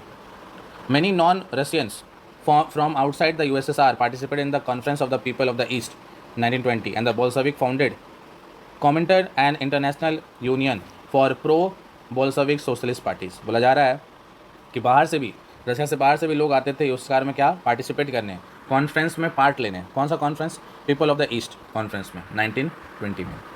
बोल्शेविक जो है वो एक इंटरनेशनल यूनियन भी बनाया था जिसमें बोला गया उसको pro Bolshevik socialist parties. Some received education in USSR communist university of the workers of the east. कुछ ऐसे थे जो वहाँ पे पढ़ने लिखने आते थे, जो कम्युनिस्ट का यूनिवर्सिटी था। By the time of the outbreak the second world war the USSR had given socialism a global face and world stature. बोला जा रहा है कि सेकेंड वर्ल्ड वॉर आते आते जो यूएसएसआर है उस समय तक सोशलिज्म का ये जो कॉन्सेप्ट है वो ग्लोबली मतलब पूरे वर्ल्ड वाइड में फैला चुका था। Yet by 1950s it was acknowledge with the country that the style of government in USSR was not in keeping with the ideas of Russian revolution. लेकिन 1950 आते आते तक कंट्री में देखा गया कि जो गवर्नमेंट का स्टाइल है चलने का वो रशियन रिवोल्यूशन के अनुसार और उनके आइडिया के अनुसार नहीं चल पा रहा था। In the world socialist movement too was encourage that all was not well in the Soviet Union. बोला जा रहा है कि सोशलिस्ट मूवमेंट के अनुसार देखा जाए तो जो सोवियत यूनियन में सब चल रहा था वो सब सही नहीं था। A backward country had became a great power. जो एक बहुत पिछड़ा कंट्री था आज वो एक बहुत सुपर पावर, ग्रेट पावर बन के बैठा हुआ है। It industries and agriculture had develop and the poor were been feed. बोला जा रहा है कि इनके जो इंडस्ट्री एग्रीकल्चर वो डेवलप किए गए और जो गरीब है उनको क्या किया गया, उनको आहार मिला, उनको फूड मिला। But it had denied the essential freedom to citizen and carried out its developmental project through the expression policies. लेकिन इसके लिए इनको क्या हुआ, जो सिटीजन का फ्रीडम होना चाहिए था, जो उनको फ्रीडम मिलना चाहिए, जो ज़रूरी फ्रीडम मिलना चाहिए वो भी नहीं मिला। डेवलपमेंट प्रोजेक्ट के पीछे बहुत सारा ऐसा पॉलिसीज़ आया जो लोगों का जान तक ले लिया। By the end of 20th century the international reputation of the USSR as a socialist country has declined through it was recognized the socialist idea still enjoyed respect among its people। बोला जा रहा है कि 20वीं सदी आते आते जो international इज्जत है यूएसएसआर का वो घटने लगा। But in each countries the idea of socialism were rethought in the variety of different ways। Other या बहुत सारे कंट्री में देखा जाए, हर एक कंट्री में ये जो सोशलिज्म का आइडिया है उसको लोग रीथॉट करते हैं, अलग अलग तरीके से सोचते हैं कि क्या सही है क्या गलत है, इस वजह से। So this chapter is done। यहाँ पे रविंद्रनाथ टैगोर जो लिखे हैं रसिया को 1930s में, इसको एक बार पढ़ लीजिएगा। और यहाँ पे जो an Indian arrives in Soviet Russian, जो एक भारतीय जो रसिया गया था 1920s में, उसके बारे में क्या है इसको भी पढ़ लीजिए। This is all about your chapter.